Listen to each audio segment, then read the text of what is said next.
Hi guys, good afternoon. What is the definition of audit? चलो चलो चालू हो जाओ बस. अभी क्या है? Independent examination of financial information of any entity, whether profit oriented or not, irrespective of its size or legal form, when such an examination is conducted with a view to express an opinion thereon. Section number 141 talks about eligibility, qualification and disqualification. फटाफट जवाब देने का. Who is eligible to act as the auditor of the company? When is that chartered accountant qualified? When he is practicing where? In India. If a firm is to be appointed, majority of the partners should be chartered accountants and practicing in India. Disqualifications की बात करते हैं. Disqualification number 1, body corporate other than limited liability partnership. तो company qualified, disqualified. LLP qualified, disqualified. Okay, उसके बाद second disqualification, officer or employee of the company. Third disqualification, partner or employee of the officer or employee of the company. Now a person who's अरे आवाज नहीं आ रही आपकी. A person whose relative is a director or is employed as a director or key managerial person. Qualified, disqualified, disqualified. Fourth disqualification पे आते हैं. A person who is eligible or is partner or is relative. Number 1, holding any security or interest in the company, holding company, subsidiary company, associate company and subsidiary of such holding company. However, relative may hold up to face value of rupees 1 lakh in the company. If the amount exceeds the threshold limit, corrective action should be taken within 60 days. उसके बाद indebtedness in excess of rupees 5 lakh, given any guarantee security in excess of rupees 1 lakh. उसके बाद अपन आगे बढ़ते हैं. मुझे बताओ business relationship qualified, disqualified. Business relationship का मतलब क्या होता है? बिजनेस रिलेशनशिप का मतलब क्या होता है? Transactions of commercial nature. तो ये क्वालिफाइड, डिस्क्वालिफाइड, डिस्क्वालिफाइड. क्या इसके अंदर कुछ एक्सेप्शंस है क्या? Number 1, professional services. Number 2, ordinary course of business at the arm's length price. Seventh disqualification, number 1, full time employment elsewhere. बराबर. एंड सेकंड पॉइंट क्या कहता है? Ceiling on number of audits. ये ceiling on number of audit कितना है? सुनाई नहीं आया? जोर से बोलो, सारे बोलो. तो भैया ये ceiling on number of audit कितना है? 20 पर पर्सन पर firm. It is to be seen as on the date of appointment. उसके बाद इसके अंदर कौन से कंपनीज इंक्लूडेड नहीं है? 1 person company, small company, dormant company and private limited company with paid up share capital less than 100 crore. ये include हो सकते हैं क्या? यस सर, ये इंक्लूड हो सकते हैं क्या? कब इंक्लूड होंगे? When they do not comply with provisions of section 92 and 137. सही बात है एकदम. Yes sir. नेक्स्ट बात करते हैं person who is convicted by. सुनाई नहीं आ रहा? Person is convicted by court for offence involving and a period of 10 years has not elapsed from the date of conviction. तो वो क्वालिफाइड होगा, डिस्क्वालिफाइड होगा? 10 साल के लिए क्वालिफाइड, 10 साल के लिए डिस्क्वालिफाइड, 10 साल के लिए डिस्क्वालिफाइड. इसी के साथ एक सेक्शन पढ़े थे, सेक्शन नंबर 140 सबसेक्शन 5. बोलो ना और एक बार, 140 सबसेक्शन 5. तो अगर यहाँ पे ट्रिब्यूनल सुमोटो या on complaint receive by central government और एनी अदर पर्सन कंसर्न, और उसको लगता है कि ऑडिटर हैज एक्टेड, एबेटेड और कल्यूडेड इन अ फ्रॉड, तो उस घड़ी उस समय क्या हो जाएगा? एक तो अगर उसको लगता है कि ये गलत है तो वो ऑर्डर पास करेगा, चेंज द ऑडिटर. बट अगर सेंट्रल गवर्नमेंट ने एप्लीकेशन किया और एनसीएलटी सेटिस्फाइड है तो 15 डेज में ऑडिटर चेंज करके सेंट्रल गवर्नमेंट को बोलेगा नया ऑडिटर अपॉइंट करो. बट जिस ऑडिटर के अगेंस्ट फाइनल ऑर्डर पास किया गया है, that auditor will not be eligible for any company for a period of 5 years. For a period of 5 years. उसके बाद लास्ट डिस्क्वालिफिकेशन पे आते बच्चों, prohibited services under section number, under section number. सब लोग बोली आधे मस्त ऐसे निहार रहे ऐसे, वाह क्या मस्त रिवीजन चालू है ना? ओ दीदी इधर रिवीजन मेरे लिए थोड़ी चल रहा है कि अगले बैच में अच्छे से पढ़ाना है सर को, सबने आंसर देना है ना? तो prohibited services under section number 144. तो भैया कौन सर्विसेज प्रोवाइड नहीं कर सकता है? अरे यार क्या बोल रही है? कौन सर्विसेज प्रोवाइड नहीं कर सकता है? The audit firm who is subsidiary, associate और any other form of entity. किसे प्रोवाइड नहीं कर सकते हैं? Company, holding company and subsidiary company. Now which services cannot be provided? अरे बोलो ना, और एक बार। ओके, सो बैड माफिया में क्या क्या आता है? बी मतलब बैंकिंग सर्विसेज, ए मतलब accounting and book keeping services, D मतलब design and implementation of financial information systems, M मतलब मैनेजमेंट सर्विसेज, ए मतलब एक्चुअरियल सर्विसेज, एफ मतलब आउटसोर्स्ड फाइनेंशियल सर्विसेज, आई मतलब इंटरनल ऑडिट एंड ए मतलब investment advisory services. Last point, any other services as may be prescribed. उसके बाद 141 subsection 4 बात करता है कैजुअल वैकेंसी। भाई अगर ऑडिटर अपॉइंट होने के बाद अगर डिस्क्वालिफिकेशन आ जाते हैं तो he is suppose to vacate the office, such a vacation is called as. अब बात करेंगे सेक्शन नंबर 139 की। Are you guys ready? Yes sir. Section number 139 के 4 सबसेक्शंस बता दो जो पढ़े थे पहले। 139 सबसेक्शन 6, सबसेक्शन 7, सबसेक्शन 1, सबसेक्शन 5। एक सांस में फास्ट बोलना है आपको। Section number 139 subsection 6, subsection 7, subsection 1, subsection 5। अब जो पूछूंगा उसका जवाब दोगे? पक्की बात है एकदम? Yes sir. It should be rapid, instant जवाब आना चाहिए। ओके, 139 सबसेक्शन 6, सेक्शन का नाम बोलो पहले। 139 subsection 6, appointment of first auditor in case of non government company. First auditor in case of non government company. मैं पॉज हो गया, लगेच आपका आंसर आना चाहिए। I will ask the question, you give me the answer, that is how. है ना, बीच में जल्दी जल्दी नहीं बोलने का, क्वेश्चन सुनने का, आंसर देने का, क्वेश्चन सुनने का, आंसर देने का। Come on. तो अब मुझे बताओ दोस्तों, 139 सबसेक्शन 6 में first auditor in case of non government company appointed by within how many days from the date of?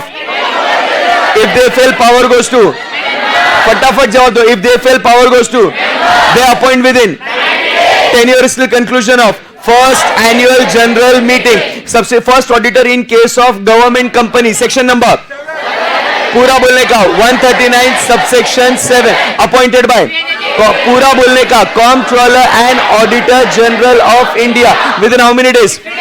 With in how many days from the date of incorporation? If they fail, power goes to board of directors, they appoint within 30 days. If they fail, power goes to, they appoint within tenure is the conclusion of first annual general meeting. Subsequent auditor, section number 139 subsection 1, in case of non government company, appointed by, अरे appointed by in the, कुछ भी मत बोलो, in the annual general meeting. इसका tenure conclusion of 6th annual general meeting. The meeting in which the auditor is first appointed is considered as is first annual general meeting. Subsequent auditor in case of government company, section number 139 subsection.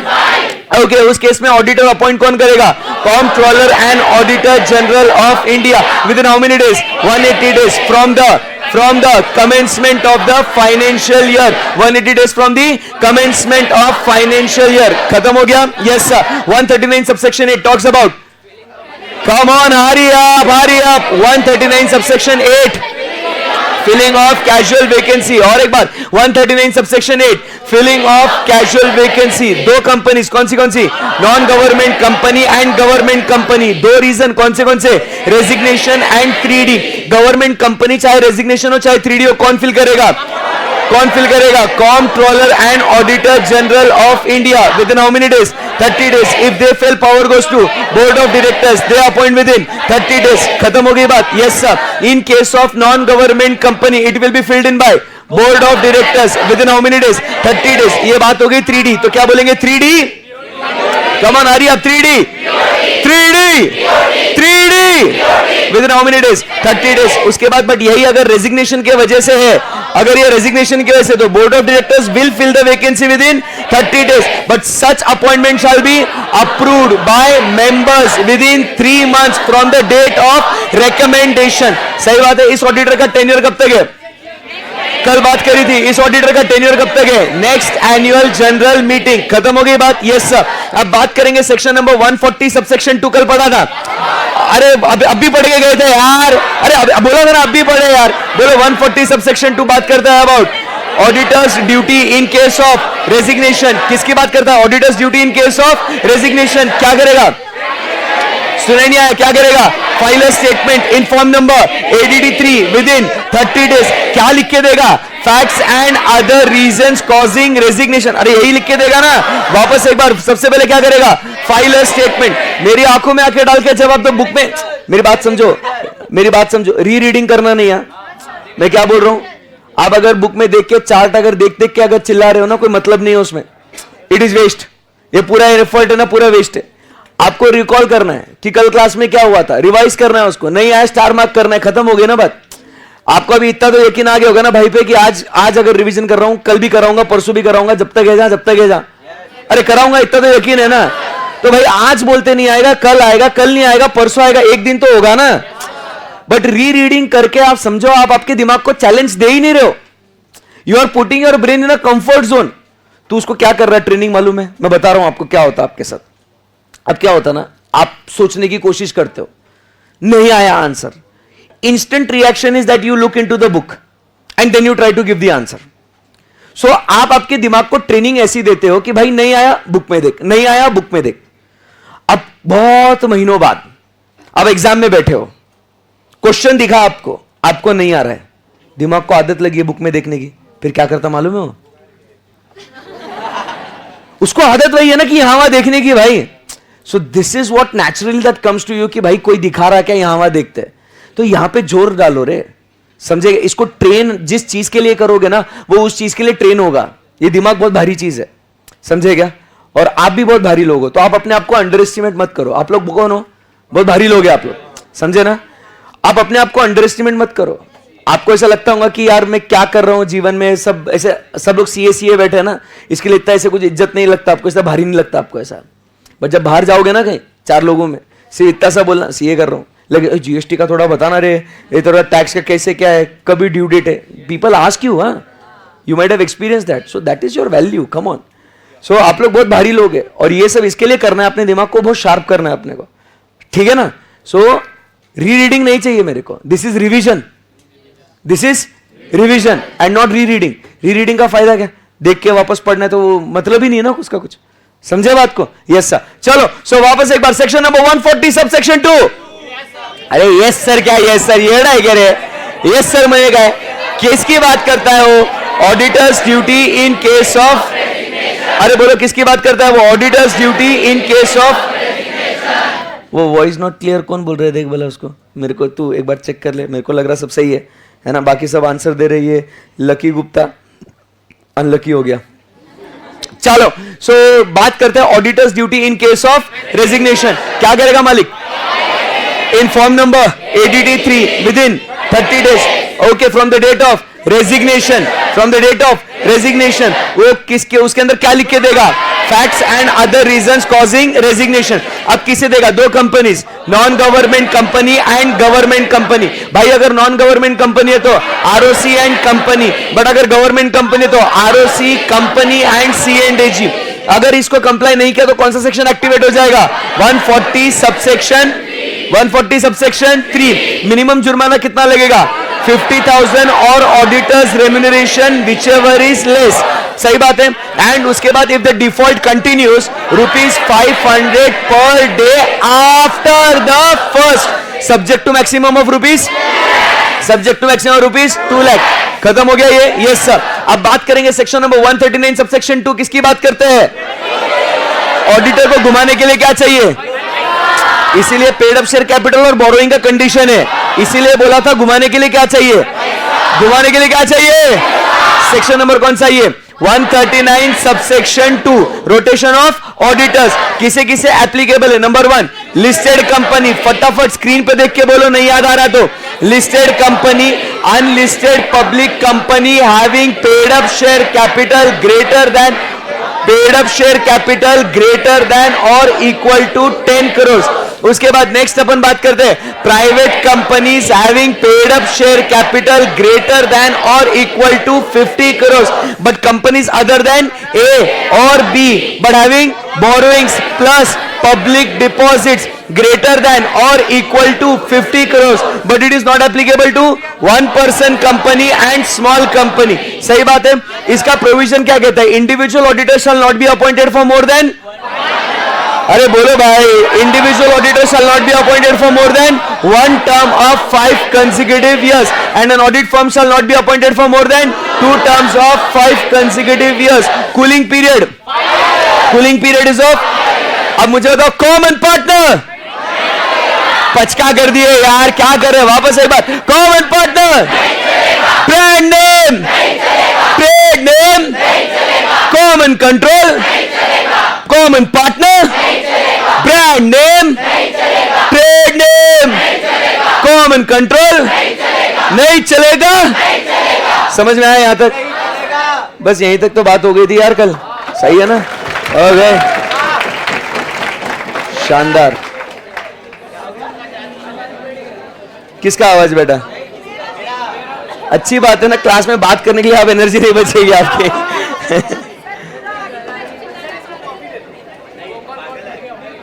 जोरदार। Confidence boost हो रहा ना आपका? अब अपना मैं आपको बता रहा हूं कि फ्यूचर कैसा रहेगा। सुनो ना बात को, मैंने शायद आपको डे 1 डे 2 पे भी बोला था, फिर भी आज एक बार बता रहा हूं, अपना फ्यूचर क्या रहेगा जब अपना सिलेबस खत्म हो जाएगा। तब लास्ट डे पे ऐसा रिवीजन करने का अपने को, फर्स्ट मॉड्यूल एक दिन आने का, second last day first module खत्म करके जाने का, वापस नेक्स्ट डे आने का, सेकेंड मॉड्यूल रिवाइज करने का, ऐसे ही बोल के जाने का, खत्म हो गया सिलेबस ओवर।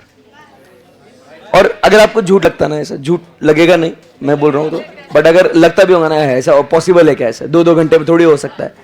लास्ट बैच का अभी लेटेस्ट अपलोडेड है यूट्यूब पे, यू कैन सी, कैप्सूल करके डाला हुआ है, तो यू कैन सी दैट कि ऑलरेडी सर ने वैसा हर बैच के साथ करते हैं, ऐसा है ना, तो इसमें कोई ऐसा टेंशन नहीं है। So you can revise your entire audit in 4 hours, the entire text, इतना पढ़ना है अपने को। फिर वो सिलेबस पूरा खत्म, मान लो 4 नहीं आपको 6 घंटे लग गए, 8 घंटे लग गए, उसके बाद समय बचेगा ना आपको, तो फिर आपको last year past exam papers, MCQs, RTP, MTP वो सब सॉल्व करने के लिए आपको समय मिलेगा। सो इसीलिए हमेशा ध्यान में रखना, before I start with today's lecture, ये जो भी रिवीजन चलता ना, वो रिवीजन में आपने एकदम भयंकर इन्वॉल्व रहना है, क्योंकि हमारा इंटेंशन, हमारा गोल ये रिवीजन करना है इस चीज़ के लिए है कि भाई क्लास में अपना सब कुछ थरा होना चाहिए। घर पे पढ़ने का समय मिलता नहीं ना, यहाँ पे सर रिवीजन करा रहे ना, उसको एक्सप्लॉइट करो उस चीज़ को, ये आपके लिए बहुत अच्छी चीज़ है, तो आपने उसका फ़ायदा उठाना चाहिए। समझे? Point number 1। पॉइंट नंबर 2, आपको ये भी अभी समझ में आ गया होगा कि जितना भी क्लास में अपन भले थोड़ा पढ़े, कल भी देखा होगा अपन ने ज़्यादा कुछ पढ़ा नहीं, थोड़ा पढ़ा, बट जितना भी पढ़ा वो इतना बढ़िया पढ़ना चाहिए कि next day when you come in class you should able to recall it. आई बात समझ में? नहीं तो क्या हो जाएगा ना, कल जो पढ़ाया आज अगर आप उसको बोल नहीं पाओगे, वो पढ़ा हुआ क्या हो गया, टाइम वेस्ट हो गया ना। कोई समझा रहा है, समझ में आ गया, और वापस मुझे अगर याद नहीं रह रहा, समझ में नहीं आ रहा, तो वो 2 घंटे मेरे वेस्ट हो गए ना जिंदगी के। तो इसीलिए हमेशा ध्यान में रखना, जब बैठे हो तो एकदम बढ़िया तरीके से ध्यान देना। Okay, yes sir. चलो अभी रीडिंग वाला पार्ट बाकी है दोस्तों, चलो ready? Ready? Yes sir. Section, हाँ वो करेंगे आराम से, पहले ये रीड कर लेते हैं इतना। Section number 139 subsection 2। बच्चों अभी रीडिंग चालू है, स्क्रीन पे ध्यान देना। Class of companies shall mean the following classes of companies. Class of companies में एक्सक्लूडेड कौन से कंपनीज है? 1 person company and small company. आई बात समझ में? तो यहां सेक्शन देखो, अपन ने जो अपने नोट्स में लिखा हुआ है वो सिंप्लीफाइड वर्जन है, ये जो है it is a bare act का पूरा टेक्स्ट छापा हुआ है, तो ध्यान देना। सो क्या बात कर रहे हैं अपन यहां पे कि क्लास ऑफ कंपनीज, कुछ किया क्या किसी ने? Deepak? So class of companies means what? जो फॉलोइंग नीचे आपको दिया ना यहाँ पे A, B और C, so this means the class of companies. But इस क्लास ऑफ कंपनीज में ये कंपनीज कौन से है? एक्सक्लूडेड है। और कौन से एक्सक्लूडेड है? Specifically 1 person company and small company. Okay, yes sir. So class of companies में कौन सी कंपनी आई? Number 1, unlisted public company whose paid up share capital is 10 crores और more, जो हमने लिखा 10 crore और more. All private limited companies paid up share capital of 50 crores or more. All companies paid up share capital below the threshold limit mentioned in A or B above. मतलब अगर समझ में आ गया ना आपको, Unlisted public company with paid up share capital less than 10 crores. Private company with paid up share capital less than 50 crores. But having what? Public borrowings from banks or financial institution and public deposits of 50 crores or more, that is greater than or equal to 50 crores. तो आपको समझ में आ गया वो 3 point? Yes sir, yes. अभी क्या लिखा हुआ है ध्यान से पढ़ना. अभी बात करते हैं यहां पे, this is what we study the provision now. अभी प्रोविजन में कैसा लिखा है जरा वर्डिंग्स ध्यान से सुनना. अपन ने बहुत सिंप्लीफाइड वर्जन दिया हुआ है. बेयर एक्ट को समझो. अभी no listed company or a company belonging to the class or class of companies as mentioned above. मतलब क्या हुआ? अभी ध्यान से सुनना. No listed company or company belonging to the class or class of companies mentioned above shall appoint or reappoint an individual auditor for more than one term of 5 consecutive years and an audit firm for 2 terms of 5 consecutive years. अब इसका मतलब क्या हुआ? No listed company मतलब listed company को भी applicable है. और फिर ये जो company belonging to the class of companies, तो ये क्लास ऑफ कंपनीज यहां पे हो गए. बट इस क्लास ऑफ कंपनीज में 1 पर्सन कंपनी और स्मॉल कंपनी एक्सक्लूडेड है. तो अपन ने simplified version of this particular section क्या किया? एप्लीकेबल टू ओके लिस्टेड, क्योंकि इधर लिखा हुआ है ना specifically listed. Class of company में लिस्टेड नहीं बोला, बट प्रोविजन में बोला कि no listed company shall also appoint. आई बात समझ में आपको? सो लिस्टेड को भी एप्लीकेबल हो गया. और क्लास ऑफ कंपनीज के डेफिनेशन में 1 पर्सन कंपनी और स्मॉल कंपनी तो एक्सक्लूड कर दिया गया है.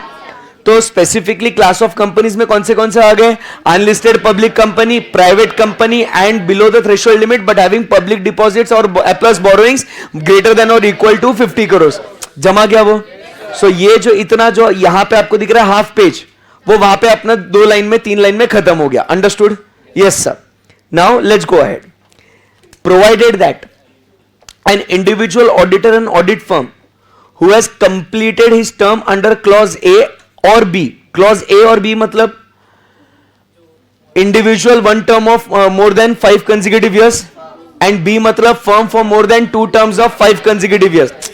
अरे समझा नहीं समझा? shall not be eligible for reappointment as the auditor of the same company for 5 years. ये हमने क्या बोला? Cooling period. समझ में आ गई बात आपको? For the completion of his, from the completion of his term. Done है? क्लियर है एकदम? Yes sir. अब आपको ये एक बात अच्छी लग रही है कि हम लोग पूरा पहले सेक्शन को डिकोड करते हैं, फिर उसके बाद टेक्स्ट को पढ़ते हैं, तो एटलीस्ट समझ में आता है कि साला क्या पढ़ रहे हैं करके. नहीं तो वो पहले पढ़ेंगे, फिर क्वेश्चन मार्क आएगा, फिर मैं समझाऊंगा, फिर पढ़ेंगे, मजा नहीं है उसमें. ठीक है? Okay. Now the following points merit the consideration in this regard. क्या बोलता है वो? As on the date of appointment, no audit firm having common partner और partners to audit firm whose tenure has expired in company immediately preceding the financial year shall be appointed as the auditor of the same company for a period of 5 years. मतलब हमने क्या बोला था? Common partner नहीं चलेगा. अरे बोलो यहां है ना, यही तो बात कर रहे हैं ना. As on the date of appointment, कोई भी ऑडिट फर्म जिसमें अगर कॉमन पार्टनर है जिसका प्रीवियस वो टर्म ऑलरेडी हो चुका है, तो वो दूसरी फर्म भी नहीं चलेगी. अरे बोलो ऐसा ही लिखा है ना? Yes sir. Every company existing on or before the commencement of this act, which is required to comply with the provisions of this subsection, shall comply with the requirements of this subsection within 3 years from the date of commencement of this act. मतलब ये जो चीज है इसको क्या बोलते हैं अपन? ये है ट्रांजिशन प्रोविजन, ट्रांजिशनल प्रोविजन. समझा रहा हूं आराम से. इसको क्या बोलते हैं? Transitional provision. देखो कंपनीज एक्ट 1956 में ऐसा रोटेशन वगैरह वाला प्रोविजन कुछ नहीं था. कंपनीज एक्ट 1956 में there was no such provision of rotation of auditors. But yesterday I told you ना, the scams like Satyam came to picture. बराबर. And there was the need that it was felt that the auditors are getting very familiar with the clients, so that familiarity needs to be broken somewhere. So therefore section number 139 subsection 2 was introduced.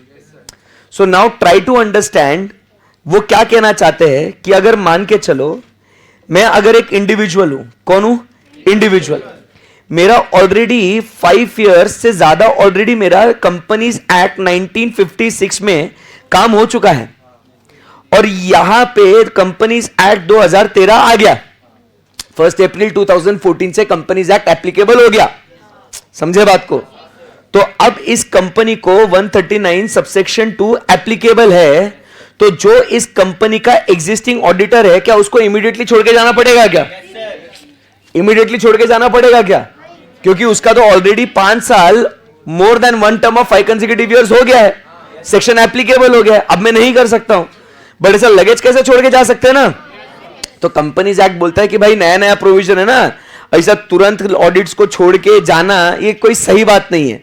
तो इसीलिए आपको ये transitional provision दिया गया है of 3 years. समझा गया बात को? कि आप 3 साल तक और कर सकते हो, भले ही आपका 5 साल या फर्म अगर है तो 10 साल, भले ही आपका हो गया होगा तो भी आप क्या कर सकते हो, और 3 साल आप कर सकते हो। ध्यान में रखना, और 3 साल आप कर सकते हो। ये बात समझे आप लोग? Yes sir. मतलब आपको मैं ऐसे पूछता हूं, अगर मेरा मान लो 1956 के, इधर लिखता हूं मैं, अगर मेरा 1956 और यहां पे 2013 ट्रांजिशन में 1956 में अगर मान लो मोर देन 5 इयर्स हो गया है, तो कितना साल कर सकता हूं? 3 साल कर सकता हूं। अगर मान लो 4 इयर्स है तो 4 इयर्स है तो 4 साल या 3 साल? 3 साल ही। बोलो नहीं समझा? बोलो ना नहीं समझा? अरे ऐसा थोड़ी बोला कि टोटल 8 साल करने का है करके, वो बस क्या बोला, ट्रांजिशन करना है ना 3 साल तक में होना चाहिए। समझेगा बात को? Yes sir. अब अगर बताओ, अगर 3 साल हो गए होंगे तो 3 साल, 2 साल हो गए तो 3 साल, 1 साल हो गया तो यहां पे 4 साल कर सकते हैं। क्योंकि देखो 1 साल तो हो गया मेरे को, 1 साल तो हो गया मेरे को, ए बोलो ना कुछ, 1 साल तो हो गया ना मेरे को। कंपनीज एक्ट बोलता है ट्रांजिशन के लिए और 3 साल कर, प्लस 3 किया तो कितने साल हो गए टोटल? 4। बट भाई 2013 के हिसाब से मैं कितने साल तक कर सकता हूं? 1 टर्म ऑफ 5 इयर्स, तो स्टिल 1 ईयर इज लेफ्ट ना। So this 4 is basically 3 which was given to you as a transition period, plus 1 year is left with me. समझे नहीं समझे? ये बात हो गई किसके लिए? इंडिविजुअल के लिए। आराम से रुको, अब क्लैरिटी आएगा। 1956 2013, रिलैक्स रहो एकदम। अब मान लो 10 साल हो गए, 3 साल, 9 साल हो गए, 8 साल हो गए, 7 साल हो गए, 6 साल हो गए, 4 साल। क्योंकि I can do for 2 term of 5 consecutive years. ठीक से बैठना बेटा। हाँ फिर सोना है, फिर लास्ट वार्निंग। हाँ 5 साल हो गए तो 5 साल, 4 साल हो गए तो 6 साल, 3 साल हो गए तो 2 साल हो गए तो 1 साल हो गया तो। अब भाई अगर ऑडिट किया ही नहीं पिछले साल तो ये तो समझ में आ गया ना आपको? हाँ अब बोलो क्या बोलो ना। सर उसमें लिखा है कि जब ये एक्ट इंट्रोड्यूस हुआ है, हाँ from the commencement of this act, हाँ, जब वो ऑडिटर रहेगा उसी को 3 साल तक कर सकते हैं, ऐसे नहीं लिखा है ना कि ट्रांजिशन है कि 3 साल में आप कर सकते हो। समझे? तो यहां तक 3 साल कर सकता हूं मैं। अब यहां पे मैंने 6 साल करे हैं, यहां पे मैं 3 साल कर सकता हूं, बट इस 139 सबसेक्शन 2 के अनुसार मैं टोटल कितने साल कर सकता था? 2 term of 5 consecutive years, that is 10 years ना। तो after doing 6 + 3 I have still 1 year left with मी ना। अरे समझे नहीं समझे? ऐसा नहीं है कि अगर आपके 6 साल हो गए तो भी आप 3, 5 हो गए तो भी 3, अब फिर ऐसा बोलो अगर 0 हो गए तो भी 3 बोलो ना, या 1 हो गया तो भी 3। वो बोलेगा ऐसे कैसे? 139 सबसेक्शन 2 को कंप्लाई कर रहा हूं ना मैं। आई बात समझ में? बट सुनना, एक काम करते जान दे, तेरे दिल को तसल्ली के लिए ये मैंने इसलिए रफ में लिखा था, ये अभी वास्तविक में जिंदा ही नहीं है। अरे भाई 2014 में कंपनी आ गई, 3 साल हो गए, जमाना हो गया, कितने अभी 9 साल हो गए ना भाई, तो सवाल ही नहीं है कुछ इसका। तो transition period is long gone now, अभी ऐसा कुछ है नहीं। अरे समझे क्या? जिनका जो ट्रांजिशन होना था वो हो चुका है, तो एग्जाम में इसके ऊपर क्वेश्चन पूछेंगे नहीं। बट कभी अगर एमसीक्यू के लिए आया बराबर कि ट्रांजिशन पीरियड कितना है करके, तो वो कितना होगा? 3 साल, ये आपको पता होना चाहिए। सही है एकदम? Yes sir. ओके सर और एक बार फिर भी समझा दो, ऐसा बच्चा बोल रहा है। समझा देते हैं भाई, कोई बात नहीं, एक बार और। Transitional provision 3 years। चलो लिखो, साथ में लिखो, लिखेंगे तो शायद थोड़ा समझेगा।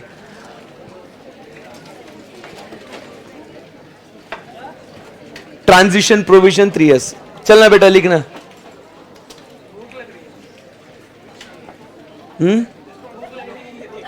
अपने हाथों से खिला दे फिर।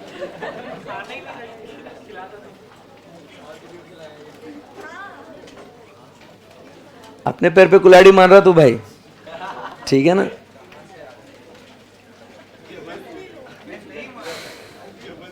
चलो, सो अभी जैसे हम लोग इलिस्ट्रेशन लिखते हैं फर्म का, यहां पे लिखते हैं कंपनीज एक्ट 1956 और यहां पे लिखते हैं कंपनीज एक्ट 2013। ठीक है, लिखना है बेटा। तो अब मान के चलो कि कंपनीज एक्ट 1956 में उस फर्म को ऑलरेडी 10 years हो गए हैं। आई बात समझ में?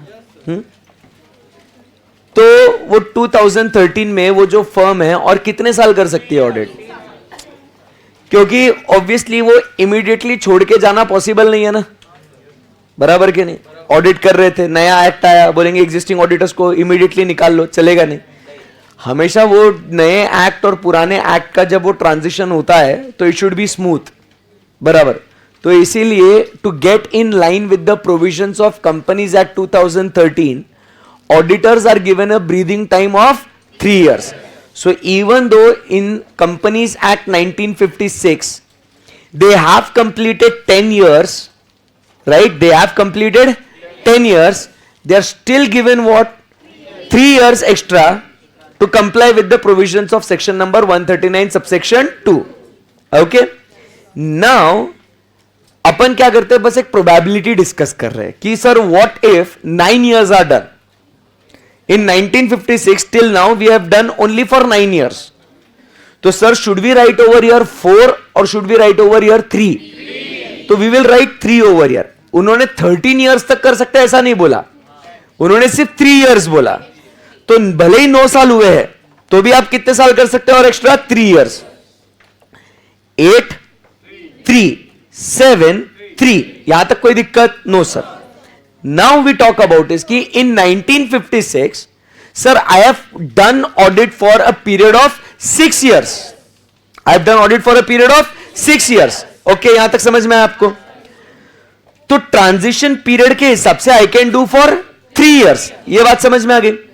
तो but 6 plus 3 is equal to 9. And 139 subsection 2 states that the firm can do the audit for a period of 2 term of 5 consecutive years, that is 10 years. ये बात समझे आप? तो भाई 6 plus 3 9. As per 139 subsection 2, I can do it for 10. That means I still have 1 year extra.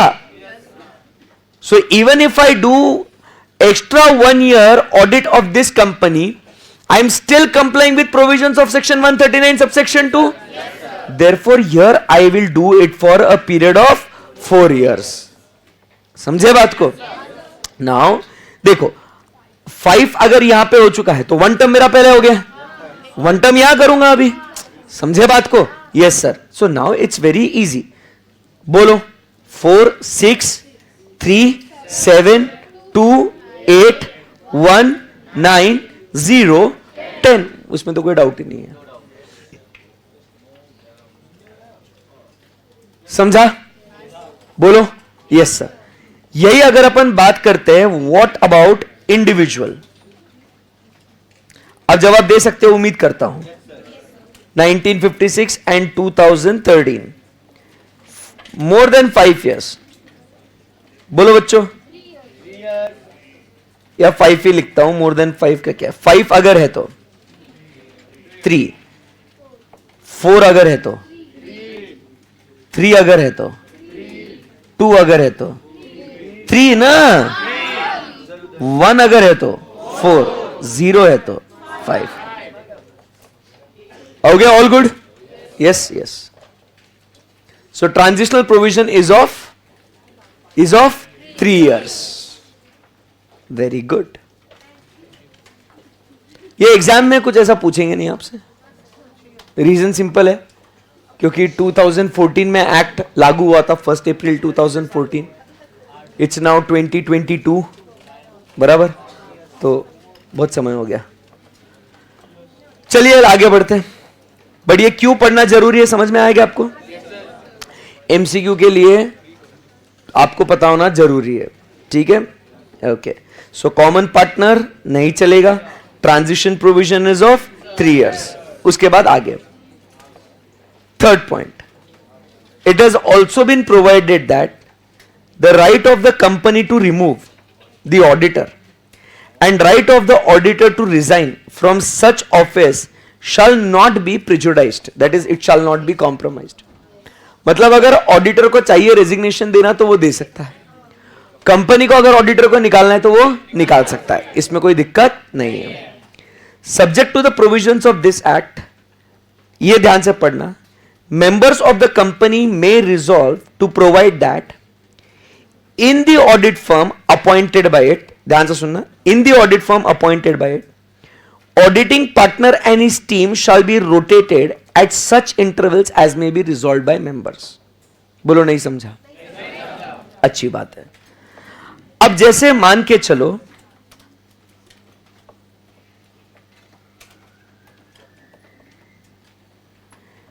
जैसे यहां पे हमने अपॉइंट किया है messrs ABC and company chartered accountants.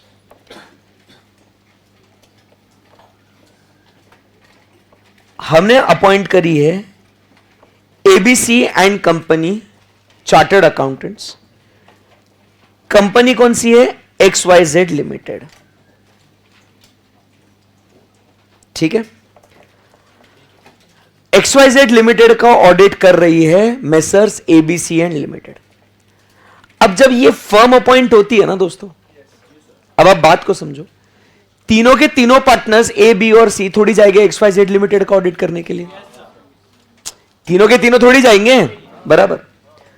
तो उसमें का एक ही व्यक्ति जो है वो जाता है और XYZ लिमिटेड का ऑडिट करता है.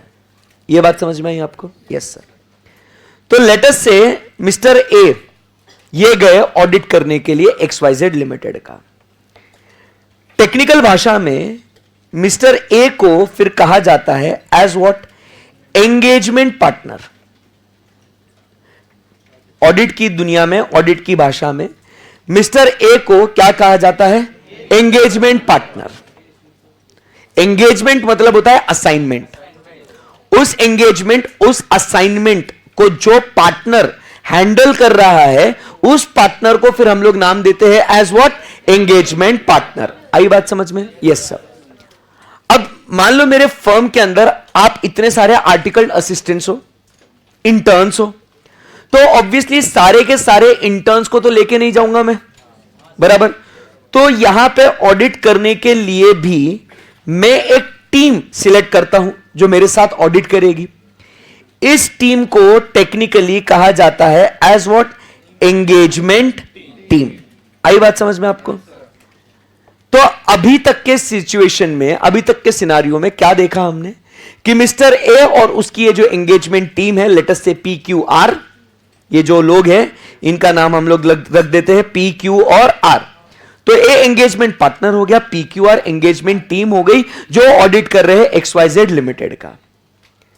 अब कंपनी के मेंबर्स चाहे तो क्या रेजोल्यूशन पास कर सकते हैं उसकी बात हो रही है. वो ये कह सकते हैं कि देखिए आप 2 साल ए को बोलो और उसकी PQR टीम को बोलो करने के लिए. अगले 2 साल यही काम हम चाहते हैं कि एंगेजमेंट पार्टनर अब चेंज हो जाए. फर्म वही, पार्टनर चेंज. एंगेजमेंट पार्टनर को चेंज कर रहे. समझ में आया क्या आपको? मतलब audit of XYZ limited is still being conducted by messrs ABC, but what they want is partner को रोटेट करो. समझा क्या बात को? मतलब फॉर एग्जाम्पल आप मान लो XYZ लिमिटेड हो और आपने स्वप्निल सर, हर्षद सर और आनंद सर इस फर्म को आपने अपॉइंट किया, तो आप क्या बोल सकते हो कि देखो स्वप्निल सर, हर्षद सर, बराबर, अपन क्या नाम रखे, SAH ऐसे लिखते हैं, हाँ ऐश रखते हैं, हाँ ऐश, हाँ। सो ऐश एंड कंपनी, बराबर के नहीं, ये ऑडिट कर रहे हैं, ठीक है ना। तो आप क्या बोलोगे, 2 इयर्स आनंद सर ने करना चाहिए, फिर उसके बाद 3 इयर्स स्वप्निल सर ने करना चाहिए, फिर अगले 3 इयर्स हर्षद सर ने करना चाहिए, फिर उसके बाद वापस से 2 इयर्स आनंद सर ने करना चाहिए। मतलब ये फर्म जो है ये 10 साल के लिए तो है ही है, 2 term of 5 consecutive years firm तो है। पार्टनर्स क्या हो रहे हैं मालिक, रोटेट हो रहे हैं। तो चाहे तो चाहे तो कंपनी के मेंबर्स, ऐसा सिंपल बोलता हूं, इंटरनल रोटेशन करवा सकते हैं। फर्म का रोटेशन नहीं होगा, फर्म के अंदर के पार्टनर्स को रोटेशन। समझ में आया, क्लियर एकदम? Yes sir. So that is what is the point.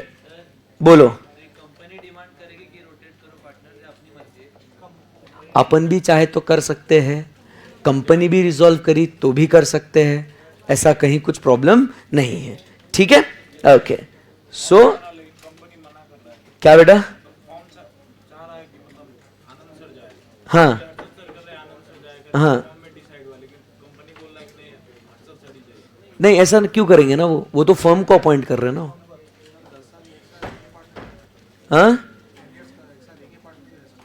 10 साल एक पार्टनर रह सकता है, बट फिर अपना स्टैंडर्ड ऑन क्वालिटी कंट्रोल 1 जो है ना, अपने स्टैंडर्ड्स भी तो है ना, स्टैंडर्ड्स बोलते सब मत करो, ऐसा है, ठीक है। चलो, उसके बाद ये पॉइंट क्लियर है एकदम, A4 का ये पॉइंट क्लियर है एकदम। फिर से एक बार पढ़ते हैं, इन दी ऑडिट फर्म, हाँ लिखो बट एक बार रीड कर लो तो थोड़ा कॉन्फिडेंस आ जाएगा।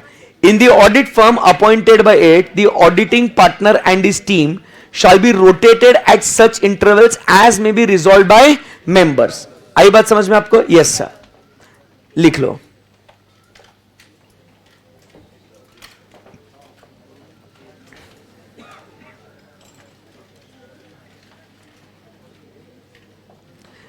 सर बी में 2 इयर्स क्यों आया? अरे यार ये सब मतलब यार आ गया, पता नहीं। अरे यार ये मैंने रैंडम नंबर लिखा है ना यार, ले यहाँ पे 3 लिखता हूं, क्या फर्क पड़ेगा? येड़ा है रे।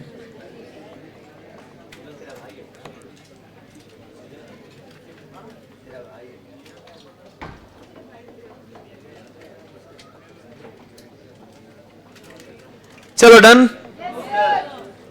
Next, the audit shall be conducted by more than 1 auditors. क्या बोल रही है?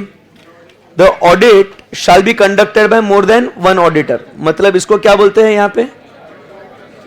Joint auditors. Okay okay, such rules as may be required, ठीक है, इसमें कोई दिक्कत नहीं है। ये वाला पार्ट जो है manner of rotation by the companies on expiry of their term, ये हम लोग आगे पढ़ेंगे जब हमारा ऑडिट कमिटी से रिलेटेड सेक्शन 177 जो है वो हो जाएगा ना, तुरंत यहां पे अपन आ जाएंगे। Okay okay, next, for the purpose of rotation, star mark करना नहीं है बुक, कोई बात नहीं, ध्यान देना। For the purpose of rotation of auditors, the period he held his office prior to the commencement of the act shall be taken into account। ये अपन ने ऑलरेडी डिस्कस कर लिया ट्रांजिशन पीरियड के साथ, तो इसलिए स्टार मार्क करना था कि बस भाई आपको ध्यान में रखना चाहिए कि जैसे अपन ने यहां पे उसका प्रीवियस पीरियड कंसीडर किया था क्या नहीं। ये देखो ना 4 और 6, तो previous period prior to commencement of this act was it considered to make it what 2 term of 5 consecutive years? We considered it, right? So that was the provision. The incoming auditor or audit firm shall not be eligible if such auditor or audit firm is associated with the outgoing auditor or audit firm under same network of firms। आई बात समझ में? अगर same network में अगर है तो भी वो एलिजिबल नहीं होगा.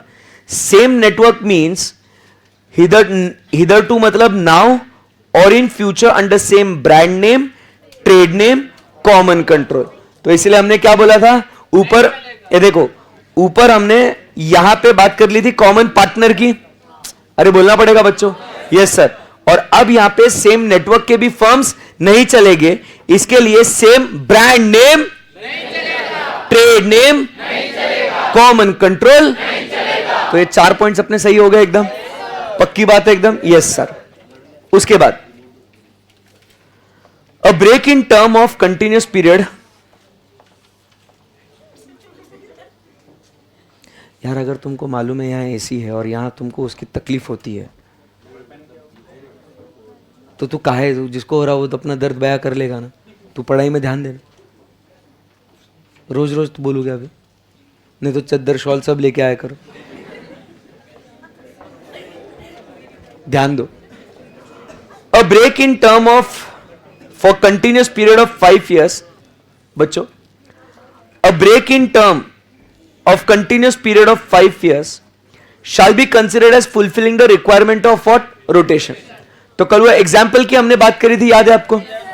किसकी बात करी थी? वो बीच में उसको डिस्क्वालिफिकेशन आ गया था, कैजुअल वैकेंसी हो गई थी, तो तेरा ब्रेक हो गया तो तेरा प्रोविजन ऑफ रोटेशन कंप्लीट हो गया.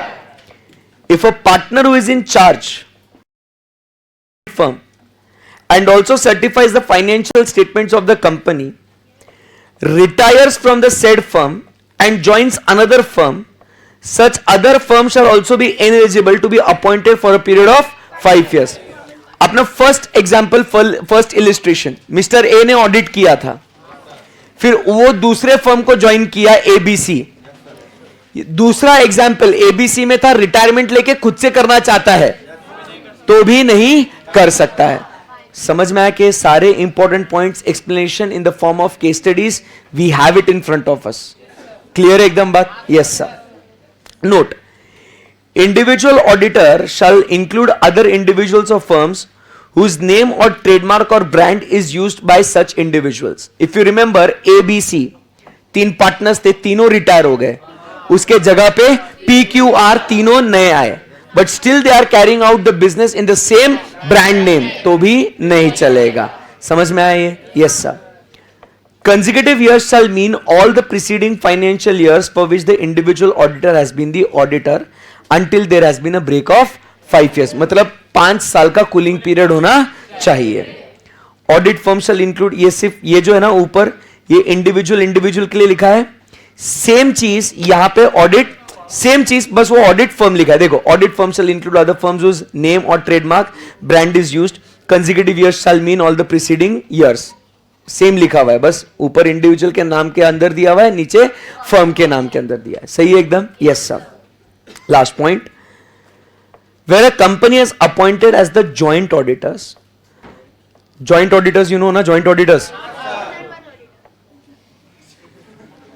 रोज रोज हो रहा है ये, रोज रोज हो रहा. I will not tolerate it. My kindness should not be taken for granted. Okay? This is a class and there should be some rules and disciplines. Okay? हाँ, आखिरी मौका है ये. Where a company has appointed joint auditors, the company may follow. नहीं तो बेटा यही करना पड़ेगा जिंदगी भर, समझे? इसी में रह जाओगे. Where a company has appointed joint auditors, the company may follow rotation of auditors in such a manner that both or all the joint auditors, as the case may be, do not complete their term in the same year. अब इसका मतलब क्या है, पहले हिंदी में समझाता हूं. वो क्या बोलना चाह रहे हैं यहां पे कि जब कंपनी जॉइंट ऑडिटर्स को अपॉइंट करती है, इस तरीके से जॉइंट ऑडिटर्स को अपॉइंट करो कि उनका टर्म एक साथ खत्म ना हो. उनका टर्म एक साथ खत्म ना हो. मतलब जैसे यहां पे मान लो मिस्टर ए को अपॉइंट किया, तो ये यहां पे 6th एजीएम तक रहेगा ये, बराबर। तो वो कहता है अब आप क्या करो, यहां पे 3rd एजीएम में आप क्या करो, बी को अपॉइंट करो। तो यहां से यहां तक ए और बी दोनों साथ में काम करेंगे। 6th एजीएम में ए क्या हो जाएगा, रिटायर हो जाएगा, बराबर। तो इस 6th में क्या करो आप मान लो पी को अपॉइंट करो, तो यहां पे आके पी और बी साथ में काम करेंगे। फिर यहां पे बी रिटायर हो जाएगा, अरे बोलो, बी रिटायर हो जाएगा। और फिर यहां पे आप क्यू को अपॉइंट करो, तो यहां पे पी और क्यू साथ में काम करेंगे। अब आप पूछेंगे सर ऐसा क्यों हो रहा है, ऐसा क्यों करना है उन्हें, बराबर के नहीं। आप समझो बात को, ए आया, ए ने अंडरस्टैंडिंग लिया कि ये क्लाइंट क्या काम करता है, किस तरीके से इनका ऑडिट करना है, सब चीजें ए को समझ में आ गई। जब बी ज्वाइन करेगा और ए और बी ज्वाइंट ऑडिट करेंगे, तो obviously A can give what consultancy, advice, share his experience, expertise with B, बराबर है कि नहीं। So now B also becomes what, aware by working with A, and for next 3 years they work together, and then A is like okay bye, but now B is also experienced and trained, right? Now B will share his experience, expertise with P. When B goes, P will come into picture, P will share his experience. समझा गया? So this is why they say that कि when the company has appointed joint auditors, the company may follow rotation of auditor in such a manner that both or all the joint auditors, as the case may be, do not complete their term in the same year. उनका period साथ में खत्म होने मत दो। आई बात समझ में आपको? या तो फिर क्या करो, एक इंडिविजुअल और एक फर्म को अपॉइंट करो, तो वो फर्म 10 साल तक रहेगी और एक जो इंडिविजुअल है वो 5 साल तक रहेगा। हाँ, तो ऐसा कुछ काम आप कर सकते हो, परम्यूटेशन कॉम्बिनेशन आप जो चाहे वो करो, बट दोनों का पीरियड साथ में खत्म मत होने दो। That's it. Here we complete with section number 139 subsection 2। Confidence है क्या? सब्जेक्ट 2 ये वाला पार्ट है, ये 3.2 का 1 2 3, वो मैं अभी 177 पढ़ाऊंगा, उसके बाद इमीडिएटली अपन वहां पे आएंगे। उसके बाद चलो, डन है? वेरी गुड, बोलो बेटा। सजेस्टेड है, मे लिखा हुआ है ना, द कंपनी मे, ये देखो, where a company is appointed the company may follow. It is not compulsory but it is advisable. ऐसा बोलो। वहाँ ऊपर दिया था कि जो भी ऑडिटिंग पार्टनर फर्म को अपॉइंट किया, तो ऑडिटिंग पार्टनर जो भी फाइनेंशियल स्टेटमेंट्स को साइन कर रहे हैं, अगर वो रिटायर होकर दूसरे फर्म में जाता है तो वो फर्म के लिए जरूरत नहीं होगा। तो अगर एबीसी में ए ऑडिटिंग पार्टनर था जो कि फाइनेंशियल, तो सी रिटायर होकर पीक्यूसी बनाते हैं, तो पीक्यूसी कर सकते हो उसको, हाँ हाँ, क्योंकि वो साइनिंग पार्टनर नहीं था ना इसके लिए। चलो, shall we proceed from here?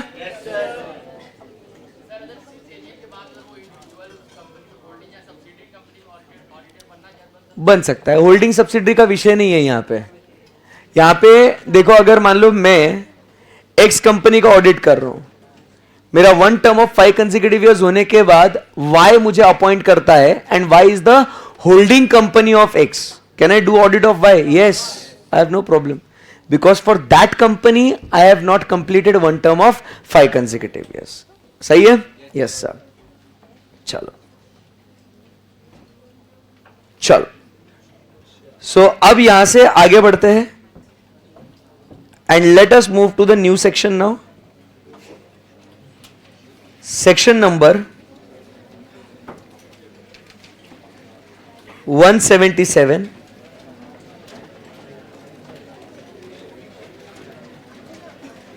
which talks about now audit committee. ये जो है ऑप्शनल है ना, मतलब ये जो अभी आपने बताया रोटेशन का, तो फिर अगर मतलब कोई अगर फर्म नहीं करेगी या जैसे नहीं करेंगे इंटरनल में, ऑप्शनल तो नहीं किया तो चलता ना, नहीं सर, मतलब जैसे इसमें 139(2) तो कंप्लाई होगा नहीं ना, होगा ना, कैसे नहीं होगा? 139(2) तो कंप्लाई करना है। अगर वो नहीं हुआ मतलब क्या ऑप्शनल है और क्या कंप्लाई करना है वो समझा क्या तेरे को? हाँ, मेरे को वो चीज़ समझी कि ना, मतलब इंटरनल ये बातें मत करो बच्चों। रोटेशन जो है वो अगर ना भी करे चलता है कि मेल लिखा हुआ है, हाँ ऑप्शनल है, तो अगर वो नहीं करेंगे रोटेशन तो सेक्शन 139 सब सेक्शन 2 को कंप्लाई होगा। तू बता ना कैसे नहीं होगा। मैंने यही तो फिर इतना चिल्ला चिल्ला के यही तो बोला ना, messrs ABC will remain there ना फॉर 10 years। मेसर्स एबीसी का 10 साल खत्म होने के बाद दूसरा फॉर्म आएगा ना।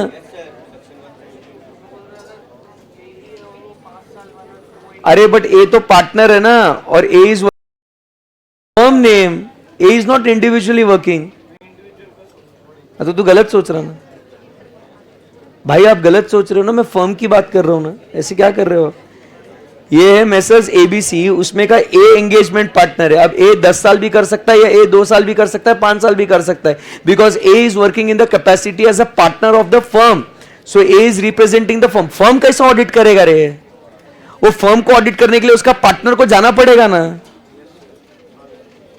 पक्का समझेगा? हाँ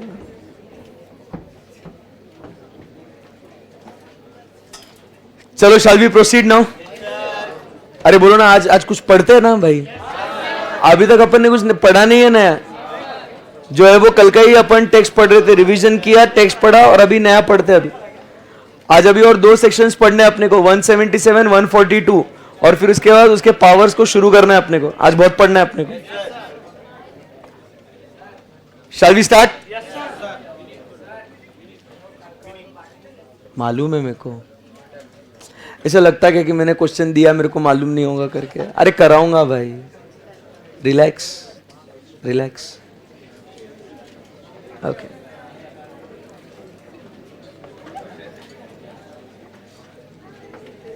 वो ये मत करना बार बार, ये कोई भी बोले तो भी वो कैमरा बार बार वो ये हो रहा है, ब्लैक हो रहा, वापस आ रहा, वो लाइव स्ट्रीमिंग वाले बोल रहे। अब जिसको फैन चाहिए चाहिए, नहीं चाहिए नहीं चाहिए, जो है वो है, खत्म हो गई बात। तू भी बार बार परेशान मत हो गया बार बार। ये क्या, एक बोलेगा ऑन कर, दूसरा बोलेगा ऑफ कर।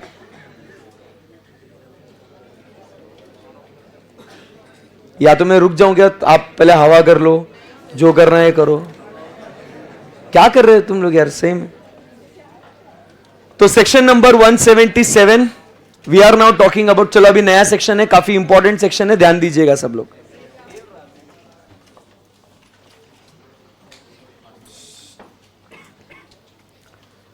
बात हो रही है सेक्शन नंबर 177 की, जो बात करता है about what, audit committee. So now first try to understand ये ऑडिट कमिटी क्या, कैसे, मतलब क्या चीज है ये, इसको पहले समझते हैं, ठीक है। सो फर्स्ट थिंग फर्स्ट, जैसे आप समझो जब कोई कंपनी बनती है, कंपनी कोई बनती है, तो सारे के सारे जो मेंबर्स है कंपनी के, they can not participate in to day affairs of the company's business. Do you agree with this? Yes sir. तो इसीलिए वी नो दैट कि अगर सारे मेंबर्स कंपनी के बिजनेस अफेयर्स को मैनेज नहीं कर सकते हैं, इसीलिए हम लोग बनाते हैं board of directors, which we call it as the management of the company. बराबर है कि नहीं? तो वी हैव मैनेजमेंट। अब मैनेजमेंट में भी बहुत सारे डायरेक्टर्स हैं, और कंपनी में भी बहुत सारे काम हैं, अलग अलग काम है कंपनी में, बराबर। तो आप समझिए, सारे डायरेक्टर्स एक काम, सारे डायरेक्टर्स दूसरा काम, सारे डायरेक्टर्स मिलकर तीसरा काम, ऐसा थोड़ी करेंगे।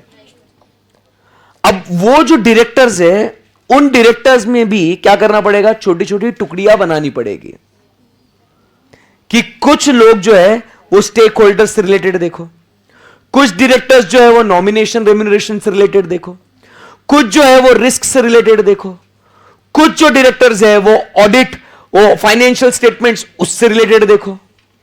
तो ये जो छोटी छोटी टुकड़ियां डायरेक्टर्स अपने आप में बनाते हैं, उसी चीज को हम लोग नाम देते हैं एज व्हाट, कमिटी। समझेगा बात को? आराम से समझना। सारे मेंबर्स कंपनी का बिजनेस मैनेज नहीं कर सकते, इसके लिए बनते हैं क्या, बोर्ड ऑफ डायरेक्टर्स। सारे के सारे बोर्ड ऑफ डायरेक्टर्स सारा का सारा एक साथ इकट्ठा काम नहीं देखते, उनमें भी डिवीजन ऑफ वर्क होता है। तो जो वो बोर्ड के अलग अलग ग्रुप्स बनाए जाते हैं, those groups are nothing but simply called as what, committees. So there are different types of committees which are there in the companies. There is nomination and remuneration committee. there is stakeholders relationship committee, there is risk management committee, there is audit committee. ऐसे बहुत सारे अलग अलग छोटी छोटी टुकड़ियां मतलब ही committee होती है. ये बात सही है एकदम? Yes sir. अब उसमें से अंडर सेक्शन 177 हम लोग एक कमिटी पढ़ रहे हैं जिसका नाम क्या है? Audit committee. क्योंकि ऑब्वियसली हम ऐसी कमिटी के बारे में जानना चाहेंगे, क्योंकि हम लोग सब्जेक्ट कौन सा पढ़ रहे हैं? ऑडिट. तो कंपनी के अंदर एक कमिटी बनती है ऑडिट से रिलेटेड. तो वो कमिटी कौन बनाता है, कितने लोग होते हैं, उनका काम क्या है, वो किस तरीके से ऑडिटर्स को अपॉइंट करते हैं, वो चीज हम लोग को यहां पे सीखनी है. That is section 177, constitution of audit committee. Theme समझ में आया क्या? देखो मैं कल भी कहा था, सिर्फ सेक्शन ये इसका प्रोविजन सिर्फ इतना पढ़ के चलेगा नहीं. ये क्या थीम क्या है इसकी, ऑडिट कमिटी मतलब क्या, ये समझ में आना बहुत जरूरी है. आई बात समझ में आपको? Yes sir. अब इससे रिलेटेड क्या हुआ, इंस्टीट्यूट ने हाल ही में इसके अंदर कुछ छोटू सा पार्ट ऐड कर दिया है. ज्यादा इतना भारी नहीं है वो, बट करा है ऐड. तो हम लोग क्या करेंगे, उसको रीड भी करेंगे, समझेंगे भी उसको, और नोट भी करेंगे. मैं कहां गया, बराबर है ना मैं? हाँ.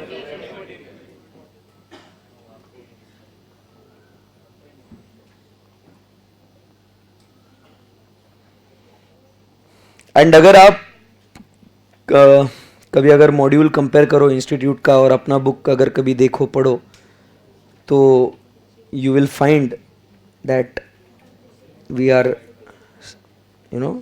Studying the sophisticated version of module, है ना? कुछ ऐसा सेम टू सेम रहेगा ऐसे. तो बाद में आपको ऐसे मतलब ये नहीं होना चाहिए कि मॉड्यूल अलग से पढ़ना है क्या. कुछ कुछ चीज़ों के लिए मॉड्यूल अलग से पढ़ना पड़ेगा. मैं वो आपको बोलूँगा कौन से चैप्टर के लिए. उसमें सिर्फ एग्जाम्पल्स दिए, लिस्ट ऑफ एग्जाम्पल्स है, तो वो एग्जाम्पल्स के लिए आपको मॉड्यूल पढ़ना है. क्योंकि ICAI मॉड्यूल क्या करता है, हमेशा कुछ एग्जाम्पल्स ऐड करते जाता है. तो और आजकल का पैटर्न है एक्सप्लेन विथ एग्जाम्पल्स. तो इसके लिए वो एग्जाम्पल्स आपको पढ़ना जरूरी है. बस मतलब कॉन्सेप्ट कुछ नहीं होगा, it will be just what the list of examples. चलो अभी ध्यान से देखना. सबसे पहले हम बात करते हैं यहां पे ऑडिट कमिटी की. जब बात कर रहे हैं तो सबसे पहले लिखो साथ में, नहीं पहले काम करो, आज पूरा समझो अभी. बट इसमें समझा मतलब अगर टाइम पास करते हुए दिखा तो फिर आज तो खैर नहीं आपकी. शुभम, सबसे पहले हम बात करेंगे कॉम्पोजिशन ऑफ ऑडिट कमिटी की. किसकी बात करेंगे? कॉम्पोजिशन. कॉम्पोजिशन मतलब समझते हो क्या? देखो अभी मैं क्या बोल रहा हूं, देखो इन्होंने सिर्फ ऐसा दिया है, इट कंसिस्ट ऑफ ऐसा. अपन प्रॉपर वर्ड्स के साथ पढ़ेंगे इसको कि उस चीज को क्या बोला जाता है.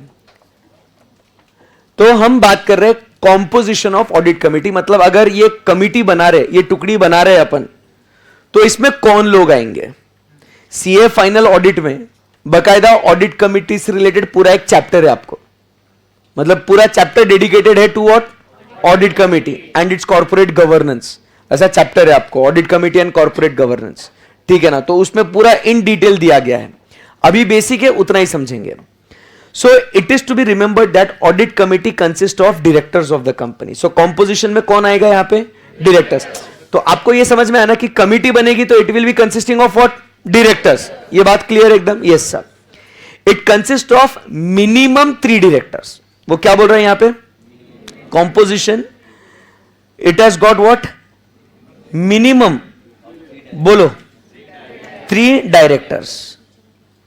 मतलब कम से कम 3 डायरेक्टर होना जरूरी है. मैक्सिमम ऐसा कुछ बोला नहीं है. Minimum there should be what? 3 directors. जिसमें के वो क्या बोलते हैं? मेजॉरिटी. वो क्या बोला यहां पे? With independent directors forming what? Majority. मतलब ही इसमें से 2/3, मिनिमम 3, तो इसमें के 2/3 मेजॉरिटी की जब बात करते हैं ना, तो 2/3 should B which directors? Independent directors. आपने कभी ये कॉन्सेप्ट पढ़ा है इंडिपेंडेंट डायरेक्टर का? इंडिपेंडेंट डायरेक्टर मतलब उसका मतलब पूरा एक पेज का डेफिनेशन है सिर्फ इंडिपेंडेंट डायरेक्टर्स का.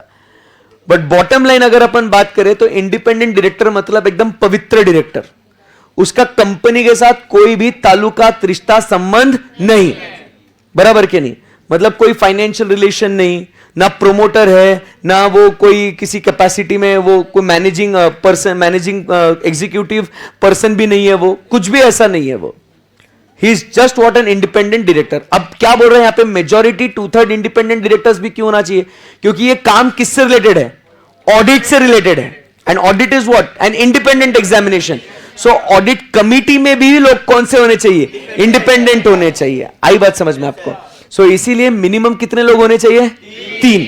और ये जो 3 लोग हैं उसमें के मेजॉरिटी कैसे होने चाहिए? इंडिपेंडेंट. इसमें से 2/3 should be what? Independent directors. ये क्लियर एकदम बात? Yes sir, very good. आगे, besides audit committee also performs other audit functions. Audit committee helps in ensuring, ये अपन पढ़ लेंगे. तो ये कॉम्पोजिशन समझ में आया आपको? So minimum 3, 2/3 should be independent. Clear एकदम बात? Yes sir. अब उसके बाद कॉम्पोजिशन होने के बाद let's go ahead and talk about the functions of audit committee. We talk about what? Functions of audit committee. So audit से रिलेटेड होगा, तो स्टेप बाय स्टेप देखो, समझो बात को. सबसे पहले, as per the provisions of section 177, audit committee performs the following important functions. Step by step, एकदम आराम से. सबसे पहले, मेकिंग रिकमेंडेशन. क्या बोलता है यहां पे? Making recommendation for appointment of the auditor. मतलब पहले ऑडिटर का सुझाव देंगे कि ये ऑडिटर को आप कंसीडर करो करके. ऑडिट कमिटी, डायरेक्टर्स को पहले पता होना चाहिए ना कि कौन सा ऑडिटर अपॉइंट करना है. तो डायरेक्टर्स को बताएगा कौन? Audit committee. अभी हम सब डायरेक्टर्स हैं, तो हम में से एक जो कमिटी है वो उसका पूरा होल एंड सोल काम क्या है? ऑडिट और ऑडिटर से रिलेटेड कामकाज देखना. तो वो लोग सबसे पहले क्या करेंगे?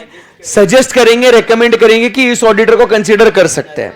सो recommendation for appointment. They will not appoint, but they will recommend for appointment. आई बात समझ में? Yes sir. recommendation होने के बाद उनको क्या देना है? अब वो अगर अपॉइंट हो गए, फिर इनको कितना रेम्यूनरेशन देना है वो भी रेकमेंड करेंगे. और फिर उनके terms of appointment of the auditor. Terms मतलब क्या समझते हो? कि आपको कौन सा एरिया का काम करना है, कब काम खत्म करना है, आपको कौन सी रिपोर्ट्स आपने देनी है. तो ये सारे टर्म्स ऑफ अपॉइंटमेंट हम लोग बात करेंगे. सो फर्स्ट 3 पॉइंट्स क्या हो गए? सिंपल एकदम. पहले ऑडिटर का रिकमेंडेशन, रिकमेंडेशन फॉर अपॉइंटमेंट देने के बाद उसका रेम्यूनरेशन, और रेम्यूनरेशन के बाद उसका टर्म्स. क्लियर एकदम? Yes sir. उसके बाद अब ऑडिटर आया. अब ऑडिटर काम कर रहा है. बोलो, कर रहा है. ऑडिटर काम कर रहा है, तो उसके बाद audit committee will review and monitor auditors independence. ये बात सही है? मतलब auditor should be what? Independent ना. तो वो एक्चुअली इंडिपेंडेंटली काम कर रहा है या नहीं कर रहा है, उसके ऊपर नजर कौन रखेगा? Audit committee. So they will do what? Review and monitor the auditors independence and performance and effectiveness of audit process. जो वो चेकिंग कर रहा है, वेरिफिकेशन कर रहा है, क्वेरीज पूछ रहा है, वो जो उसका एंटायर ऑडिट प्रोसेस है ना, उसको वो क्या करेगा? उसका परफॉर्मेंस और इफेक्टिवनेस उसको वो चेक करेगा. आई बात समझ में? सो क्या क्या हुआ अभी तक यहां पे? ऑडिटर का रिकमेंडेशन, उसका रेम्यूनरेशन और उसके टर्म्स. फिर वो आया, वो काम करेगा. उसने काम कैसा करना चाहिए? इंडिपेंडेंटली. अच्छा बोल के कैसा चलेगा? उसने काम कैसा करना चाहिए? इंडिपेंडेंटली. सो वो इंडिपेंडेंट है या नहीं है वो चेक करेंगे. फिर वो काम एग्जीक्यूट करेगा. सो उसके परफॉर्मेंस और उसके इफेक्टिवनेस ऑफ ऑडिट प्रोसेस, उसका ऑडिट प्रोसेस भी देखना है अपने को. सो मेन उसका इंडिपेंडेंस और उसका ऑडिट प्रोसेस, वो 2 चीजें देखनी है. ओके. उसके बाद ये क्या करेगा? ऑडिट कमिटी है, तो वो खुद फाइनेंशियल स्टेटमेंट्स को एग्जामाइन करेगा और उसको कंपेयर करेगा विथ व्हाट? ऑडिट रिपोर्ट जो ऑडिटर ने दिया है उससे. क्योंकि ऑडिटर भी एग्जामाइन करके रिपोर्ट देगा ना, ये खुद भी फाइनेंशियल स्टेटमेंट्स देखेगा और उसको ध्यान में रखते हुए ऑडिटर ने क्या रिपोर्ट दिया है वो देखेगा. That's it. These are the functions of audit committee. 5 marks का एग्जाम में क्वेश्चन आता है. आई बात समझ में आपको? Yes sir. सो अभी मुझे बताओ फर्स्ट फंक्शन क्या बोलेंगे अपन?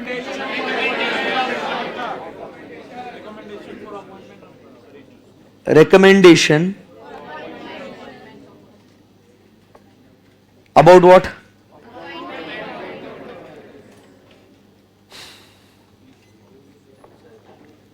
Appointment of auditor,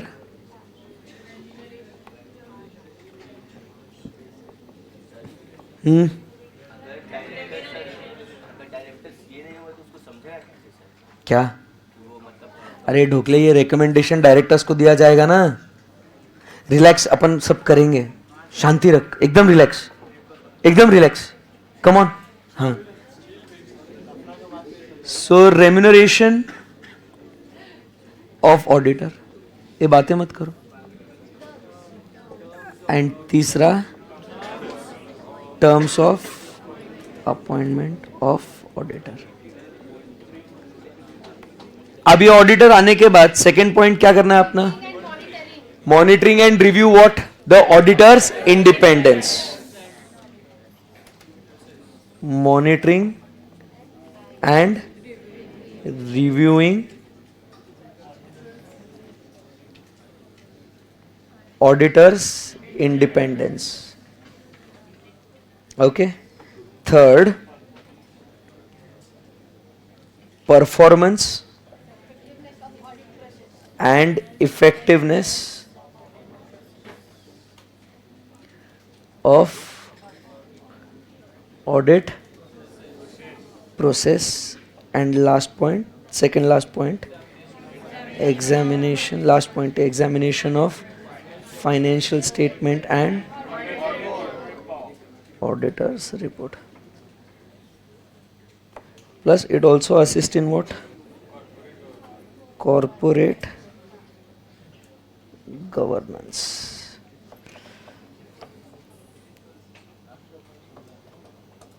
corporate governance मतलब क्या होता है कि कॉर्पोरेट मतलब कंपनी, और गवर्नेंस मतलब उसके ऊपर ध्यान रखना, बराबर उसको डायरेक्ट करना, बराबर सुपरवाइज करना, रिव्यू करना पूरे ऑर्गेनाइजेशन के ऊपर. That is nothing but simply called as what? Corporate governance. So my dear friends, this is what is the function of audit committee. ये रिसेंटली अभी अपने किताब में ऐड हुआ है. आई बात समझ में आपको? Yes sir. सो एक बार फिर से मुझे बताओ, हम लोग बात कौन से बारे में कर रहे हैं? सेक्शन नंबर, अभी मत लिखो, अभी कुछ भी मत लिखो, अभी सिर्फ समझो. हम बात कर रहे हैं कौन से सेक्शन के बारे में? 177, जो बात करता है अबाउट व्हाट? Audit committee. सही बात एकदम? Yes sir. अब ऑडिट कमिटी में ये कौन से लोगों से बनती है ऑडिट कमिटी? डायरेक्टर्स से. इसमें कम से कम कितने डायरेक्टर्स होने चाहिए? 3, जिसमें के मेजॉरिटी कौन होने चाहिए? Independent directors. आई बात समझ में? Yes sir. अब इसका फंक्शन मतलब इसका काम क्या है? नंबर 1, ऑडिटर्स का रिकमेंडेशन, उनका रेम्यूनरेशन और उनके टर्म्स ऑफ अपॉइंटमेंट डिसाइड करना. ये कौन काम करेगा? Audit committee. अब ऑडिटर आया तो उसका इंडिपेंडेंस को देखना किसका काम है? Audit committee. उसके ऑडिट प्रोसेस को देखना किसका काम है? और फिर जो फाइनेंशियल स्टेटमेंट्स है और ऑडिट रिपोर्ट है उसका एग्जामिनेशन करना किसका काम है? Audit committee. Step by step sequence समझ में आया? And they also assist in what? Corporate governance. यहां तक बात क्लियर एकदम? देखो मेरी बात को समझो, याद हो रहा है या नहीं हो रहा है ये मत सोचो. मैं क्या बोल रहा समझे ना आप? whether you are able to remember or not is not the question over here. What has been taught to you, what is written on the board, क्या ये आपको समझ में आया क्या? इतना फोकस करो. याद हो रहा क्या नहीं हो रहा उसकी चिंता मत करो. आधे बच्चे उधर टेंशन में आते, यार मेरे को याद नहीं हुआ अभी तक. That is not our agenda. समझ में आया तो याद हो जाएगा. बराबर? क्लियर एकदम बात? Yes sir. अब बात करते हैं नेक्स्ट पॉइंट की, अबाउट एप्लीकेबिलिटी. अब किसकी बात कर रहे हैं बच्चा? एप्लीकेबिलिटी. मतलब audit committee, that is section number 177, ये कौन से कंपनीज को कंपलसरी बनाना जरूरी है. आई बात समझ में? To whom it is compulsory applicable. तो कौन से कंपनीज को ये कंपलसरीली एप्लीकेबल है? तो नंबर 1 अपन बात करते हैं, सबसे पहले तो ध्यान में रखना, it is applicable only and only to which companies? Public companies. इतना ध्यान में रखना, प्राइवेट कंपनीज को ऑडिट कमिटी बनाने की जरूरत नहीं है। यह बात समझे आप? Section 177 is applicable only and only to which companies? Public companies. यह बात समझे क्या आप?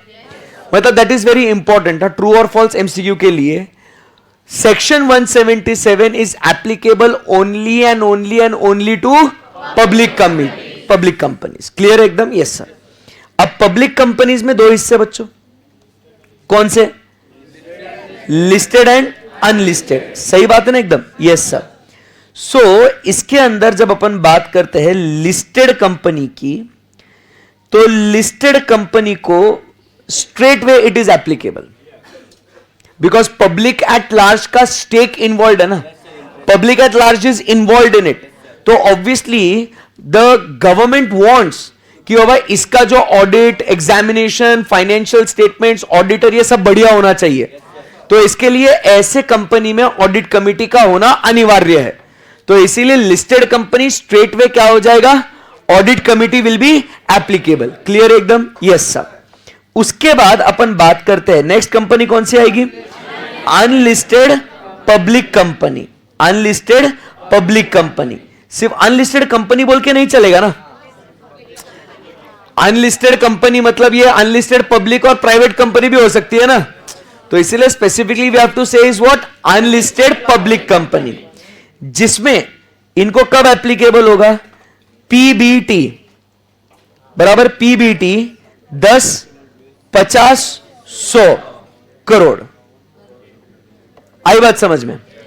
पी मतलब paid up share capital greater than और इक्वल टू, बी मतलब बोरोइंग्स ग्रेटर देन, टी मतलब टर्नओवर ग्रेटर देन और इक्वल टू। सो अगर इनमें से कोई एक भी कंडीशन, क्या बोल रहा हूं मैं? इनमें से कोई एक भी कंडीशन अगर ये अनलिस्टेड पब्लिक कंपनी फुलफिल कर देता है तो उसे ऑडिट कमिटी बनाना जरूरी है। ट्राई टू अंडरस्टैंड ना, जल्दबाजी मत करो, मेरे प्रोएक्टिवली कुछ भी आंसर मत दो, सिर्फ समझने की कोशिश करो, रिसीविंग एंड पे रहो।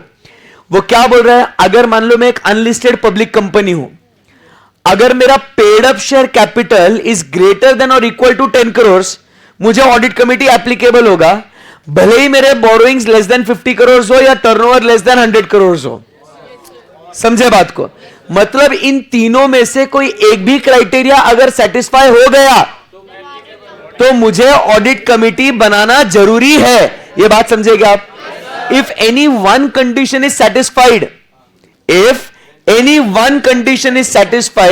it is mandatory for that company to constitute audit committee. समझे क्या बात? सो बोलो क्या प्रोविजन है? Applicable to public company. Public company में कौन सी है? लिस्टेड। उसके लिए कोई कंडीशन है क्या? No. And unlisted public company के लिए अब ऐसे बोलो पीबीटी 10, 50, 100।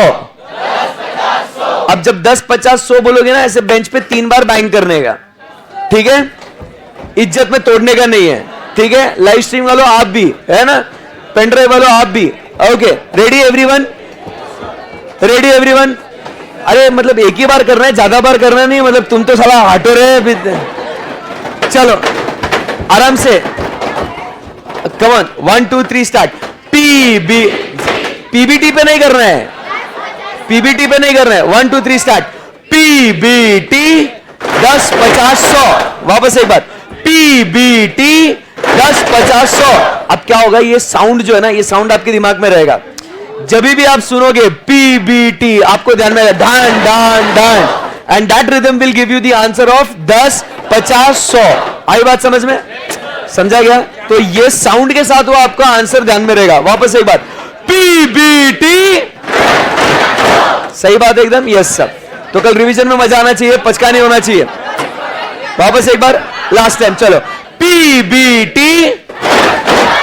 सही बात है, बट ये 10, 50, 100 क्या है? 1000, लाख, करोड़। हाँ, ये ध्यान में रखना। अब ध्यान से सुनो।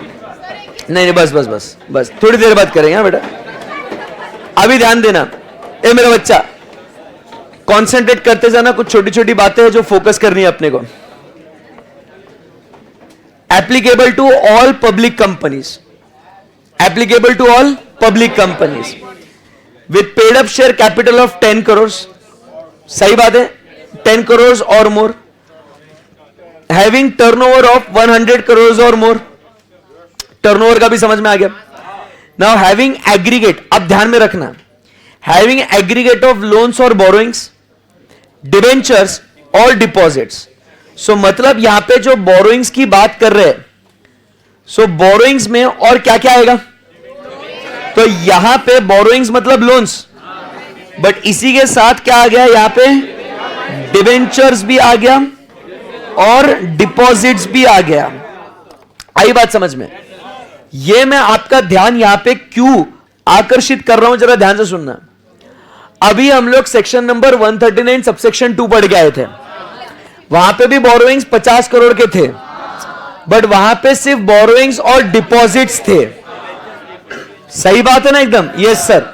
तो आप समझिए ये छोटी छोटी बातें हम लोग को ध्यान में होना बहुत जरूरी है.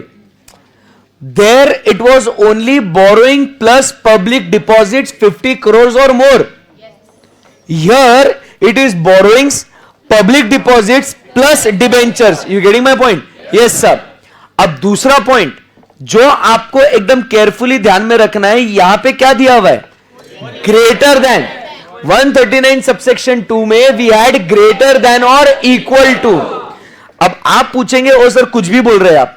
यहां देखो ना 50 करोड़ और मोर लिखा हुआ है, तो इट शुड बी व्हाट? सही है ना?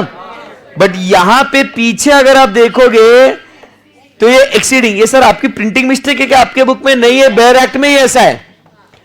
अब आप मुझे बताइए एक्सीडिंग 50 करोड़ और मोर क्या सेंस बनता है? When it is already saying exceeding 50 crore, तो और मोर का कोई सेंस ही नहीं बनता भाई. 50 करोड़ से एक्सीड करो एंड फिर उसके बाद और मोर लगा के क्या मतलब बनता बताओ?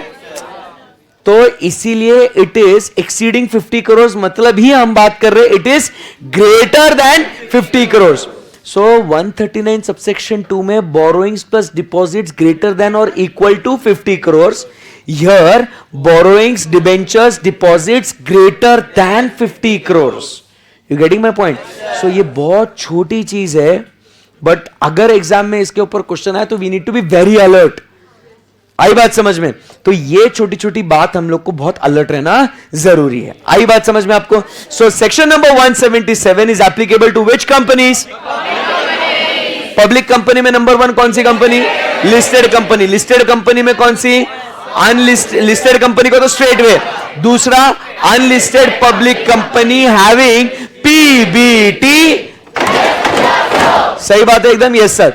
ये सारे कंडीशंस कंप्लाई होने चाहिए या कोई एक भी फुलफिल हो गया तो भी? यस. सो कोई एक भी फुलफिल हो गया तो सही बात है एकदम? Yes sir. चलो.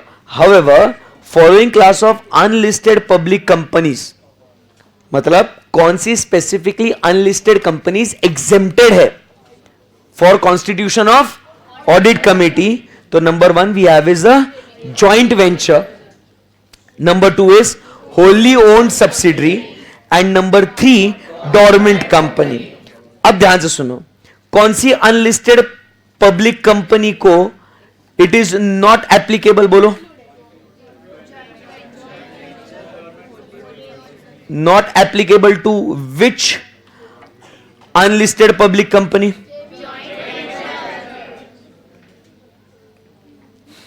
Number 1 joint venture.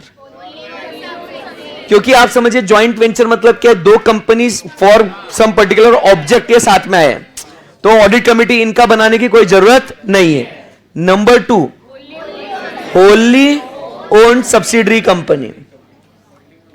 Holi owned subsidiary company, तो जो होल्डिंग कंपनी है वो तो ऑलरेडी ऑडिट कमेटी बना रही है, उसका पूरा स्टेक सब्सिडरी में, तो वो पूरा ध्यान रखेगी ना उसका, बराबर. और उसमें भी कैसा, बाहर वालों का स्टेक नहीं है ना, पब्लिक लिमिटेड है बट बाहर वालों का स्टेक नहीं है, तो जरूरत नहीं है.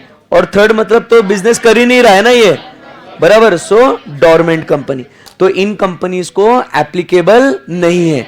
ये आपको एमसीक्यू के लिए बहुत इंपॉर्टेंट है. Which of the following companies is required to prepare audit committee, which are required to constitute audit committee? Option D, none of the above. क्या होगा? क्वेश्चन को ध्यान से सुनना. Which of the following companies are not required? तो none of the above required या all of the above? बात तो एक ही है ना. वो कंफ्यूजन में आओगे आप. अरे ये तीनों को नहीं है ना. ऑल ऑफ द अबाव बोलो, बात तो एक ही है. अरे समझे क्या? सो ये एमसीक्यू के लिए बहुत इंपॉर्टेंट है. यहां तक क्लियर है एकदम? Yes sir. चलो, अभी तक क्या क्या पढ़ा हमने सेक्शन नंबर 177 में? Stay strong. सेक्शन नंबर 177 बात करता है ऑडिट कमेटी. सबसे पहले हमने बात करी उसके कॉम्पोजिशन की. उसमें it is composed of directors with minimum 3 directors. 2/3 should B majority of independent directors. Function क्या है इसका? Recommendation of auditor, remuneration and terms of appointment. Second point हम बात करते हैं उसका इंडिपेंडेंस. थर्ड पॉइंट उसका audit process. And fourth point examination of financial statements and audit report. Plus it also assists in corporate governance. Then we went ahead and spoke about the applicability. ये किसे किसे applicable है? Public companies. उसमें से listed के लिए straight way, unlisted public companies के लिए PBT 10, 50, 100. ये either और है या सारे either और है, मतलब एक भी कोई fulfill हो गया तो भी applicable हो जाएगा. But किसे किसे applicable नहीं है? Joint venture company, only own subsidiary company and dormant company. ये बात क्लियर है एकदम? Yes sir. ओके, अभी नेक्स्ट जो प्रोविजन हम लोग पढ़ रहे हैं इसके अंदर, ये पहले डेट ऑफ डिटर्मिनेशन देख लेते हैं. सेम है, last date of last audited financial statements. मतलब वो आपको प्रीवियस ईयर का देखना है, तब जाके आपको पता चलेगा नेक्स्ट ईयर ऑडिट कमेटी बनाना है या नहीं बनाना है. Okay, now this part what we are studying is very important.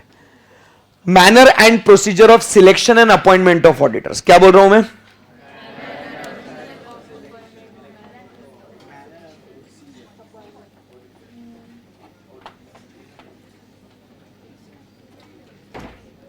Manner and procedure of selection and appointment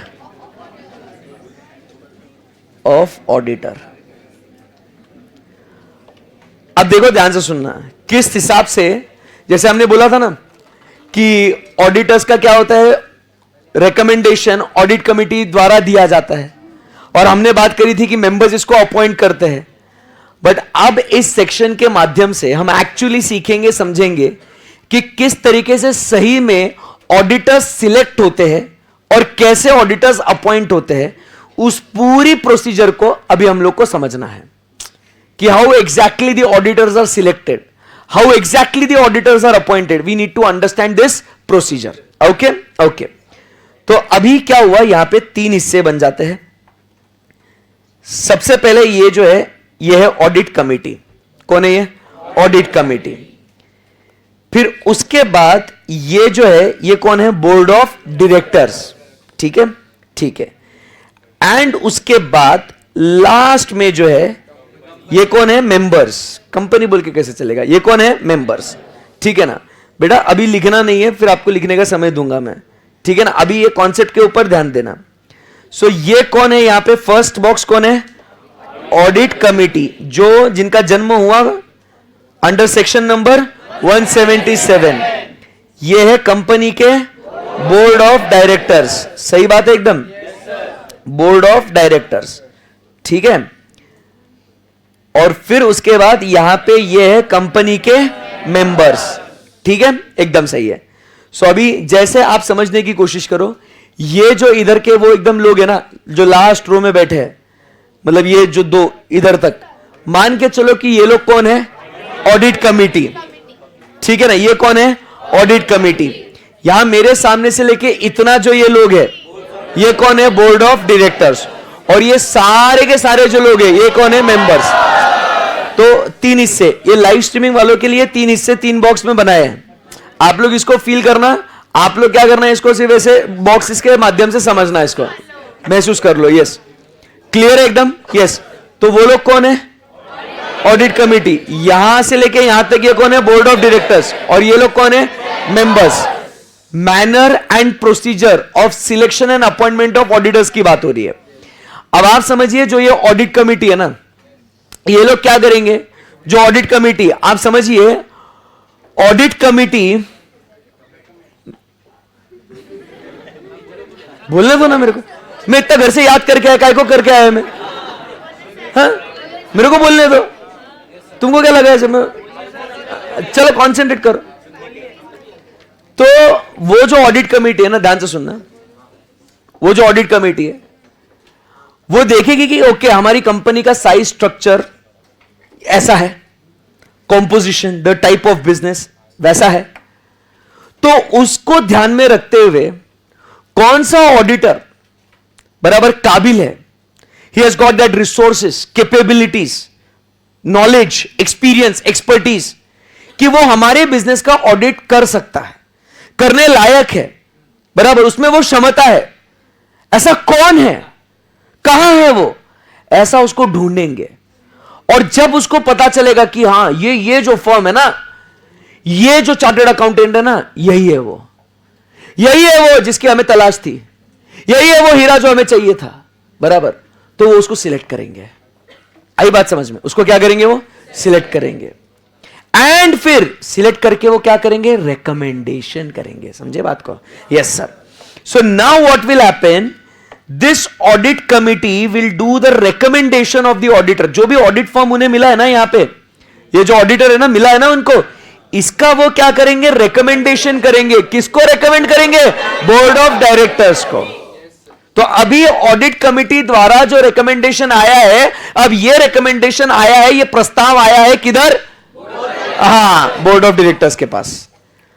अब बोर्ड ऑफ डायरेक्टर्स उस रिकमेंडेशन को देखेंगे, चाहे तो वो उस ऑडिटर से और इंफॉर्मेशन मांग सकते हैं, बराबर, कि आपके फर्म में कितने लोग हैं, आपके अगेंस्ट कोई कार्रवाई तो नहीं चालू ना, आप कहीं कुछ मतलब किसी के साथ धोखाधड़ी तो नहीं करी ना, आपने फ्रॉड वॉड नहीं करे, किसी को चीटिंग वीटिंग नहीं करे ना, आपके अगेंस्ट आईसीआई या किसी और अथॉरिटी के पास कोई केस तो पेंडिंग नहीं है ना, मतलब गड़बड़ वाला आदमी तो नहीं ना रे भाई तू।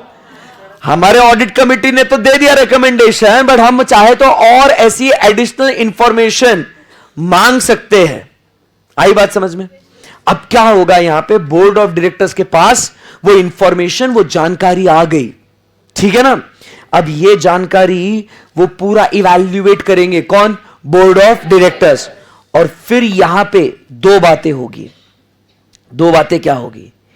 एक तो board of directors are satisfied with the recommendation given by the audit committee. बोले एक नंबर ऑडिटर है, डन करो इसको रे, बराबर के नहीं? So they are what? They are satisfied with the recommendation given by whom? Audit committee. या तो दूसरी बात क्या हो सकती है? They are obviously sir, they are what? Not satisfied with the recommendation given by the audit committee. वो बोलेंगे नहीं यार, इसके पास इतना एक्सपर्टीज नहीं है, बराबर कि नहीं, इसके पास उतने रिसोर्सेज अवेलेबल नहीं है, ना वो टाइम दे पाएगा, ना उसके पास इतने आर्टिकल असिस्टेंट है, ना उसको एक्सपीरियंस है, ना वो इस फील्ड में कभी उसने काम किया, ये योग्य नहीं है। आप समझे बात को? Yes sir. तो क्या हुआ, यहां पे दो बातें हो सकती है। जो रिकमेंडेशन ऑडिट कमेटी ने बोर्ड ऑफ डायरेक्टर्स को दिया, समझ रहे बात को, वो एक तो बोर्ड ऑफ डायरेक्टर्स को सही लगेगा या तो सही नहीं लगेगा। ये बात समझ में आई आपको? Yes sir. अगर मेरा बच्चा बोर्ड ऑफ डायरेक्टर्स को ये रिकमेंडेशन सही लगा, तो they will further recommend it to the members.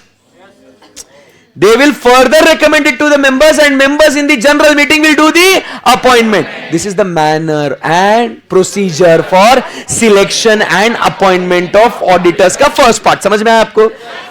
Audit committee ने recommend किया, बोर्ड ऑफ डायरेक्टर्स को अच्छा लगा, फर्दर recommend किया किसको? मेंबर्स को। जनरल मीटिंग में मेंबर्स ने क्या कर दिया? रेजोल्यूशन पास करके ऑडिटर को अपॉइंट कर दिया। खत्म हो गई बात, समझे क्या? Yes sir. What about, what if अगर बोर्ड ऑफ डायरेक्टर्स ये बोल रहे अच्छा नहीं है रे recommendation, we are not finding that this auditor worth, बराबर, तो क्या हो जाएगा? ध्यान से सुनना, they will refer it back to the audit committee. The recommendation which the audit committee gave ना, क्या बोल रहा हूं मैं, they will refer back the recommendation, they will refer it back to audit committee citing reasons. क्या बोला?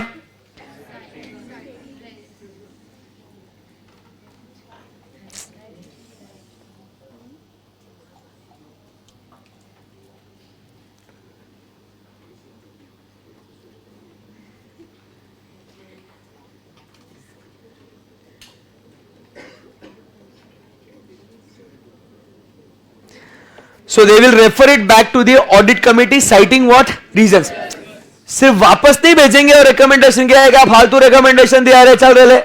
They will give what the reasons. They will tell the reasons कि आखिर क्यों हम कह रहे हैं कि ये ऑडिटर सही नहीं है. आई बात समझ में? अब ये मामला वापस किसके पास आ गया? Audit committee. ऑडिट कमेटी के पास रीजंस है जो बोर्ड ऑफ डायरेक्टर बोल रहे हैं कि वो इससे सेटिस्फाइड नहीं है इन रीजंस के वजह से. अब क्या होगा? दो बातें होगी. ऑडिट कमेटी बोलेगा हमने जो ऑडिटर रेकमेंड किया है वो सही है. अनुष्का, हमने जो ऑडिटर रेकमेंड, हाँ कोई बात नहीं ना, मैं बता रहा हूं है ना, हमने जो ऑडिटर रेकमेंड किया है वो सही है. तुम्हारे रीजंस बेसलेस है, ठीक है ना, फालतू है ये रीजन. यही ऑडिटर होगा, समझे क्या? अरे समझो बात को, ऑडिट कमेटी को इज्जत देनी पड़ेगी ना, बनाए काय को नहीं तो, अरे बनाए काय को नहीं तो, ठीक है ना.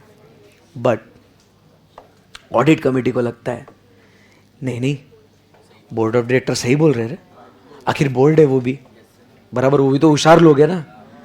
सो इस केस में क्या हो जाएगा, क्या हो जाएगा, audit committee after considering the reasons, बराबर क्या हो जाएगा, बोलेगी, अब वो डिसाइड करेगी not to consider its original recommendation.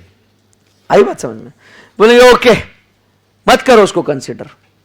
अब फिर क्या, नहीं करना इसको कंसीडर, ओके नहीं करेंगे. इस केस में क्या हो जाएगा, फिर क्या होगा मालूम है आपको? नहीं सर, मैं बता रहा हूं. उसके बाद क्या हो जाएगा, ये आगे ऐसा कंटिन्यू करेंगे अपन. फिर क्या करेगा बोर्ड, इधर लिखता हूं, board will record the reasons and any guesses, and will give its own recommendation. मतलब फिर अब बोर्ड क्या बोलेगा, ठीक है ऑडिट कमेटी, तुम अगर ध्यान से सुनना, इफ यहां पे audit committee decides, if audit committee decides not to consider its original recommendation, अगर ऑडिट कमेटी डिसाइड करता है कि हमने जो रिकमेंडेशन दिया है वो कंसीडर नहीं करना है, तभी उसके बाद क्या होगा, बोर्ड उसको रिकॉर्ड करेगा और फिर बोलेगा कि ओके हम अपना खुद क्या देते हैं, एक रिकमेंडेशन देते हैं. और ये रिकमेंडेशन किसे देंगे, ये मेंबर्स को. एंड मेंबर्स का काम क्या है, अपॉइंट करना. आई बात समझ में? So this is what is written in this 6 points. समझा गया? ये 6 पॉइंट्स में वो कहानी है. क्लियर है एकदम बात? Yes sir. सो क्या हुआ यहां पे, एक बार जरा स्क्रीन पे देख के बोलेंगे क्या guys in the live streaming? चलो बोलो. सो ये लोग कौन है? इजी है ना एकदम. ये लोग कौन है? Audit committee. ये लोग कौन है? Board of directors. ये लोग कौन है? मेंबर्स. ऑडिट कमेटी क्या करेगा? बेसिक थीम बोलो. Audit committee will give the recommendation to the board of directors. दो बातें होगी, satisfied, not satisfied. Satisfied, further recommended to the members. Not satisfied, refer it back to whom? Citing what? Reasons. If audit committee, ध्यान से सुनना, word क्या use कर रहा हूं, इफ, अगर audit committee, if audit committee decides not to consider its original recommendation, then what will the board do? Give its own, record the reasons and give its own recommendation to whom? To whom? Members. And then what will happen? Members will do the appointment. आई बात समझ में? आई बात समझ में? Yes, okay. चलो, अभी ये समझ में आ गया ना आपको? चलो अभी इसको क्या करेंगे दोस्तों? नहीं, पहले इसको रीड करेंगे, दिमाग में छापेंगे ना इसको पहले, कि जो कॉन्सेप्ट हमने सीखा, पढ़ा, समझा, सही में ऐसा है क्या? सही है ना? यस। चलो, मेंबर सेटिस्फाई नहीं हुए तो, अरे ऐसे कैसे member satisfy? Members will have a OR ना, और ऑर्डिनरी रेजोल्यूशन आसानी से पास हो जाता है, क्योंकि जो क्लोजली होल्ड कंपनीज होते हैं उनमें 40-50% तो उन्हीं के पास होता है, तो ओआर पास होना कोई बड़ी बात नहीं है, ठीक है। Manner and procedure of selection, चलो everyone ready? All eyes on the screen now, come on. In case of क्या बोल रहे हैं, rule 3 of CAAR, companies audit and auditors rules, companies audit and auditors rules 2014, ध्यान से पढ़ना, all eyes on the screen है। In case of a company that is required to constitute audit committee under section number 177, the committee, and in cases where the committee is not required to be constituted, the board. मतलब अगर मान लो committee पैदा ही नहीं हुई 177 में, तो direct recommendation members को कौन देगा? बोर्ड देगा, वैसी बात है। The board shall recommend the name of the auditor and also take into consideration the qualifications and experience of the proposed auditor and whether it is commensurate मतलब appropriate or suitable with the size and requirements of the company। क्या उसको वो qualification, वो experience है ना, और उसके firm का साइज बराबर उतना है क्या, उसके पास उतने रिसोर्सेज अवेलेबल है क्या कि वो हमारे बिजनेस के साइज और रिक्वायरमेंट्स को पूरा कर सकता है। Provided while considering the appointment, audit committee or the board, Deepak screen पे, provided that the audit committee or the board, as the case may be, shall have regard to, मतलब they will also consider what, any pending proceeding relating to professional matters of conduct against the proposed auditor before ICI or any competent authority or any court। मतलब ICI, NCLT, court, किसी के पास इसका matter pending है क्या? क्योंकि आप समझो ना बात को, मैटर अगर पेंडिंग है तो लेट अस से he is on trial, court के पास अगर है बट अभी तक ऑन ट्रायल है तो ठीक है, ही स्टिल क्वालिफाइड, बट कल चल के अगर वो कॉन्विक्ट हो गया तो डिस्क्वालीफाई हो गया, फिर कैजुअल वैकेंसी भरने का काम करना पड़ेगा। या अगर NCLT के पास चालू है मैटर और अगर मान लो वो कॉन्विक्ट हो गया तो 5 साल के लिए वापस कैजुअल वैकेंसी हो जाएगा। ICI के पास मैटर चालू है और ICI ने बोला कि तू प्रोफेशनली मिसकंडक्ट करा है तूने, यू आर गिल्टी, तो तेरा मेंबरशिप अगर ले लिया तो तू CA नहीं रहा, तेरा COP छीन लिया तो तू क्वालिफाइड नहीं रहा, वापस कैजुअल वैकेंसी। तो इसीलिए पहले ही हम लोग क्या कर ले, चेक कर लेते हैं भाई कि कोई प्रोफेशनल मिसकंडक्ट तेरे अगेंस्ट प्रोसीडिंग्स कोई चालू है या नहीं है। समझ में आया ये? This was the 2 points, half page clear एकदम? यस। आगे, द ऑडिट कमिटी और the board as the case may be may call for such other information from the proposed auditor as it may deem fit।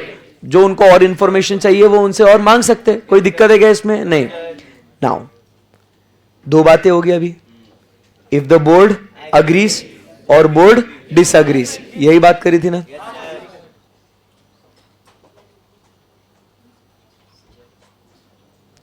If the board agrees और disagrees, मतलब ये हमने क्या बात करी थी, इफ द बोर्ड सेटिस्फाइज और is not satisfied. If the board agrees with the recommendation of the audit committee, it shall further recommend the appointment of an individual और firm to the members in the annual general meeting. यही बात हुई थी. If the board disagrees with the recommendation of the audit committee, it shall refer back the recommendation to the audit committee for reconsideration, citing reasons for such disagreement. Exactly ये सबसे समझा था. Now, focus on this word if. Focus on the word if. मतलब अगर audit committee मना कर देना कि भाई तुमने जो रीजंस दिए ना हमें सही नहीं लग रहे, इसी को अपॉइंट करना तो उसी को करना पड़ेगा. But if the audit committee, after considering the reasons given by the board, decides not to reconsider, मतलब कौन डिसीजन पावर किसके पास है? ऑडिट कमिटी के पास, कि वो जो हमने ओरिजिनल रिकमेंडेशन दिया था उसको कंसीडर करना या नहीं करना, ये decision rest with whom? Audit committee. नहीं तो हर बार क्या हो जाएगा, ऑडिट कमिटी बेचारा क्या कर रहा है, रिकमेंडेशन दे रहा, बोर्ड बोल रहा है तेरा रिकमेंडेशन वाहियात है वापस ले एंड हम ही देंगे, ऐसा थोड़ी चलेगा. फिर ऑडिट कमेटी का काम क्या है, उसके फंक्शन में पढ़ा था ना, यही तो काम है उनका, रिकमेंडेशन ऑफ ऑडिटर. अरे समझे नहीं समझे? Yes sir. So then but if the audit committee decides, ये वर्ड बहुत इंपॉर्टेंट है, कौन सा? If. So if the audit committee decides after reconsidering the reasons, decides not to reconsider, board shall record the reasons for disagreement, बराबर, with the committee and send its own recommendation for consideration in the annual general meeting. समझ में आया ये?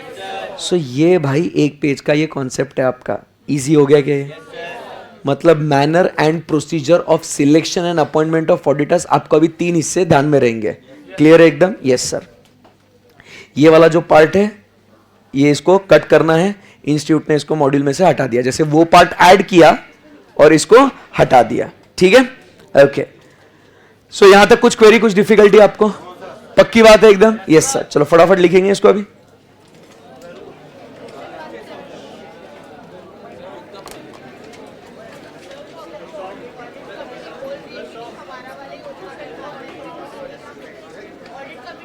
तो board has to consider that ना. और but ऐसा इतने एडमेंट है, इतने ऐसे, मतलब जो तुम सोच रहे हो ना, इतना ऐसे छोटे बच्चों का खेल नहीं होता. मैं नहीं बोलेगा ऐसा, दे हैव, ऐसा कुछ भी नहीं रहता. They have logical discussions over it, all are mature enough. ऐसा नहीं हम ही करेंगे तुम ऐसा, obviously yes. They are not enemies of each other. Try to understand, they are all are running the company. Board अपने दुश्मन नहीं है या शेयर होल्डर्स अपने कुछ मेहमान नहीं, ऐसे सगे नहीं है. So they all work in harmony. ठीक है ना? ऐसा.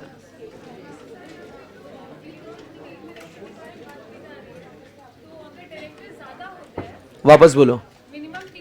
हाँ, फिर भी 2/3 ही आएगा बेटा, क्योंकि मेजोरिटी इज 2/3 ओनली ना. 50% आप करोगे तो इट इज इक्वल. 50 से ऊपर जाएगा क्या होगा? मेजोरिटी होगा. अब मान ले 51% अगर अपन लिखते तो ऐसा आधा अधूरा इंसान थोड़ी लिखे आएगी. तो 4 का भी 2/3 पकड़ ले, कितना होगा?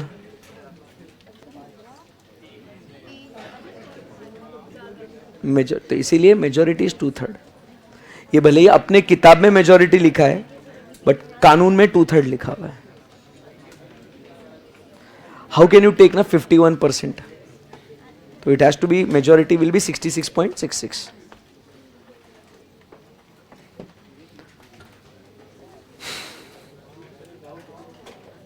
ऑडिट कमेटी एक से ज्यादा मेंबर ऑडिटर रेकमेंड कर सकती है सर? हाँ ऑडिट कमेटी हाँ एक से ज्यादा ऑडिटर रेकमेंड कर सकती है? हाँ, वो तो उनका लुकआउट है, कोई दिक्कत नहीं उसमें.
छोटी हले भी सिरे विच परदेसां वाली टोपी मुंडे अमीर हो गई मेरी रीस हला पर रैप गेम दा हले भी मेरे मोढे आते पार पर मेरे मन च नी गल खोटी मेरी दुआ भी सारे बैठी खान रोटी हुन मेरी जिंदगी च होर सिलसिले बथेरे रैप गेम हुन मेरे अगे गल छोटी ओ भी दौर सी जदों मैं छड़े अप शॉट फिर कैलिफोर्निया दी गलियां च खड़ी मैं डॉट पर हुन भी मूसे तो लाहौर हुन मौत किवें लुटे ना कमाया जड़ा ज़मीन ते हुन इंडस्ट्री रिस्पेक्ट करे नाज मैनू मेरी टीम ते पर करे अजे भी नहीं आंदा मैनू आप ते यकीन के मैं जदों दी डिनारी कड्डी इंडस्ट्री नू गाली कड्डी होस दिन दी कमाई मोटी मेरी सैक्टा जो हुन कोठी मेरी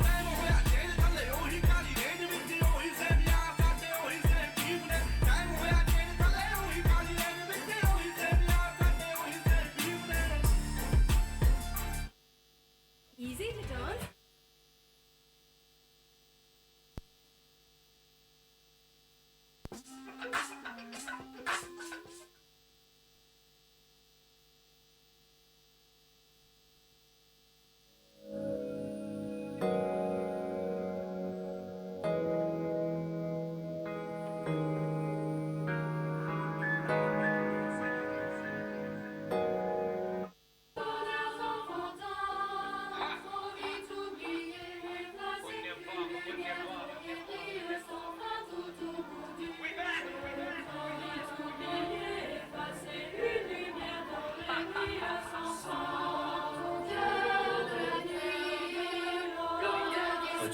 ज्वाला छोड़े लाया मैं गेम में डॉलर छोड़े लाया मैं गेम में अब बड़ा नाम बनाया मैं गेम में अलियानी चैन तब तो हीरा है चेन में लिखता था गली में अभी लिखता हूँ प्लेन में असल जिंदगी है मेरी छोड़े नो एंटरटेनमेंट अरे इतिहास लिख दिया तुझे क्लास 6 दिया 5x फ्लैट गली वाले ने दिया अब पीछे से आके फिर सामने से दिया सचिन का बैट बम्बई का मैंने नाम रख दिया जब स्टूडियो में लॉक तब सब खोल दिया अगर 2 मैंने लिए तो 10 मैंने दिया उसने 10 मुझसे लेकर 10 मुझे दिया और रोल करके पहले सबको कश मैंने दिया अब बादलों के ऊपर मैंने गेम रख दिया क्वालिटी गानों से मेक इट रेन कर दिया बस हो गया अभी सिर्फ परिवार मेरा पहले शनिताब हर दिन शनिवार मेरा डेंटिस्ट से ज्यादा मुझे गेम दांत दे रहा वैक्सीन है बार्जों में सबको शॉट दे रहा मुझे गेम साथ दे रहा जैसे लिया मैंने साथ फेरा सिर्फ मैं जानता हूँ पुण्य पाप मेरा दिमाग को रखते दूसरा और ख्वाब पहला कलम से बार फेस पेंटिकॉस्ट मेरा अगर मालूम तू जीता चल हाथ ऊपर कर दिल से सलाम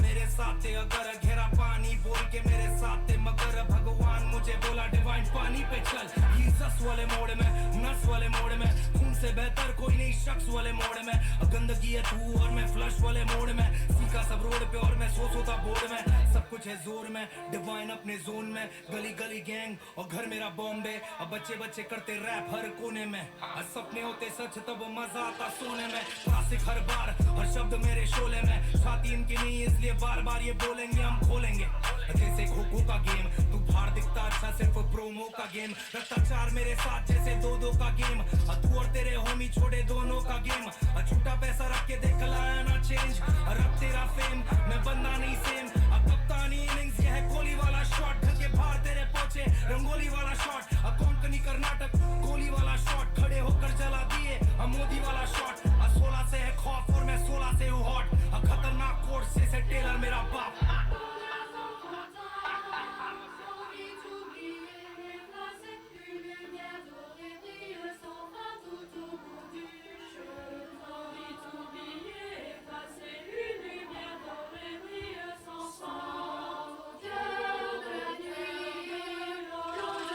करके तूने इमेज मेरा मीम बना दिया मेहनत करके तेरे भाई ने पूरा ड्रीम बना दिया अब पिक्चर या सड़कों पे सीन बना दिया खुद का टाइम लाया मैंने सबसे बड़ा गाना दिया शिक्षक से पहले थग्स देखा टिफिन बॉक्स से पहले मैंने ड्रग्स देखा 29 साल का मैं पर लगता मैंने सब देखा रिश्तों में प्यार से ज्यादा शक देखा शोहरत के लिए ज्यादा मेहनत थोड़ा लक देखा शकल रखता टाइट और मैं शकल जितना फक देता नशा अपन करते इसलिए नशे में ना रख देता ना जिंदगी तमाशा है 269 को भी आता है अपना मिशनरी शॉट सब कुछ सामने से जाता है बैंक मेरे घर का खुद का मेरा खाता है लाइसेंस पे एल्बम क्योंकि मैथ्स मुझे आता है डॉलर जब इन्वॉल्व तब सेंस समझ आता है जब बिल्स और पैशन दोनों साथ में नहीं जाता है जो पैशन ना दे पैसे वो पैशन नहीं सिखाता है इंडिपेंडेंट में नहीं सिर्फ एंटरटेनमेंट में इंडिपेंडेंट में हूँ हर स्ट्रीट के पेमेंट पे इनके बाप के पेमेंट से आए लेन मैन के साथ, नजरें तो मिलाना कभी रियल मैन के साथ, मैं करते रहूंगा ग्राइंड जब तक 6 महीने हाथ, सब कुछ अपन रेस करते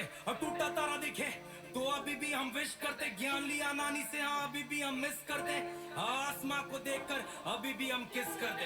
हाँ कलम मेरा हिंदू मुस्लिम को मिलाता है, हिंदी में वर्ड्स मेरा पंजाब को हिलाता है, पैर से लेके सर तक, सर से लेके पैर तक सब कुछ प्रॉपर है। एल्बम मोड में स्टार मेरे साथ, बम्बई शहर 2020, नानी याद आ जाएगी, याद आ जाएगी, याद आ जाएगी।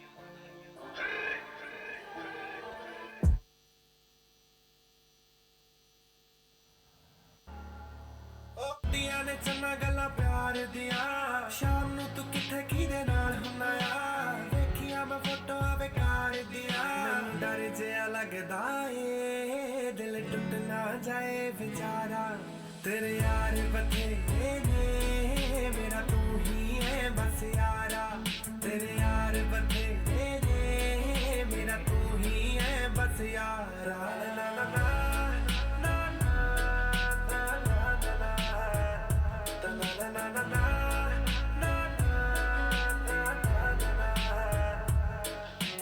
ਜਦੋਂ ਕੱਲੀ ਬੈਨੀ ਖਿਆਲੇ ਸਤਾਉਂਦੇ ਨੇ, ਬਾਹਰ ਜਾ ਕੇ ਸੁਣਦਾ ਏ ਫੋਨ ਕਿਹਦੇ ਆਉਂਦੇ ਨੇ, ਫੋਨ ਕਿਹਦੇ ਆਉਂਦੇ ਨੇ, ਜਦੋਂ ਕੱਲੀ ਬੈਨੀ ਖਿਆਲੇ ਸਤਾਉਂਦੇ ਨੇ, ਬਾਹਰ ਜਾ ਕੇ ਸੁਣਦਾ ਏ ਫੋਨ ਕਿਹਦੇ ਆਉਂਦੇ ਨੇ, ਕਰੀ ਨਾ ਪਲੀਜ਼ ਇਸ ਗੱਲ ਕਿਸੇ ਨਾਲ, ਅੱਜ ਕਿਸੇ ਨਾਲ ਨੇ ਜੋ ਕੱਲ ਕਿਸੇ ਨਾਲ, ਤੇਰੇ ਨਾਲ ਹੋਣਾ ਏ ਗੁਜ਼ਾਰਾ ਜੱਟੀ ਨਾਲ, ਮੇਰਾ ਨਹੀਂ ਹੋਰ ਕੋਈ ਹੱਲ ਕਿਸੇ ਨਾਲ, ਜੀਦੇ ਤੋਂ ਰੋਕੇ ਮੈਂ ਕੰਮ ਨਾ ਕਰਾਂ ਦੁਬਾਰਾ, ਤੇਰੇ ਯਾਰ ਬਥੇਰੇ ਨੇ ਮੇਰਾ ਤੂੰ ਹੀ ਹੈ ਬਸ ਯਾਰਾ, ਤੇਰੇ ਯਾਰ ਬਥੇਰੇ ਨੇ ਮੇਰਾ ਤੂੰ ਹੀ ਹੈ ਬਸ ਯਾਰਾ। Yes guys, over. चलो hurry up, last 30 seconds.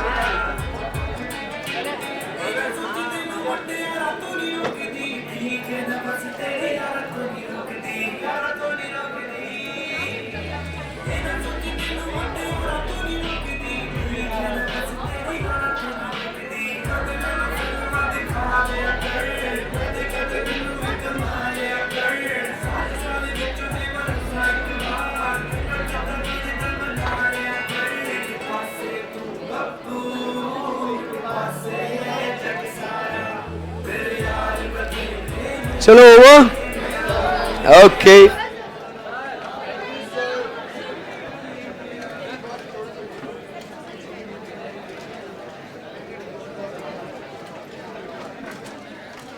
Killer. Chalo. So that's it for today. Thank you very much. See you guys tomorrow. Tomorrow we are going to start with one very important section. बहुत मजा आएगा. Powers and duties के बारे में बातचीत होगी. So see you guys tomorrow. Have a great day. Thank you. Bye bye.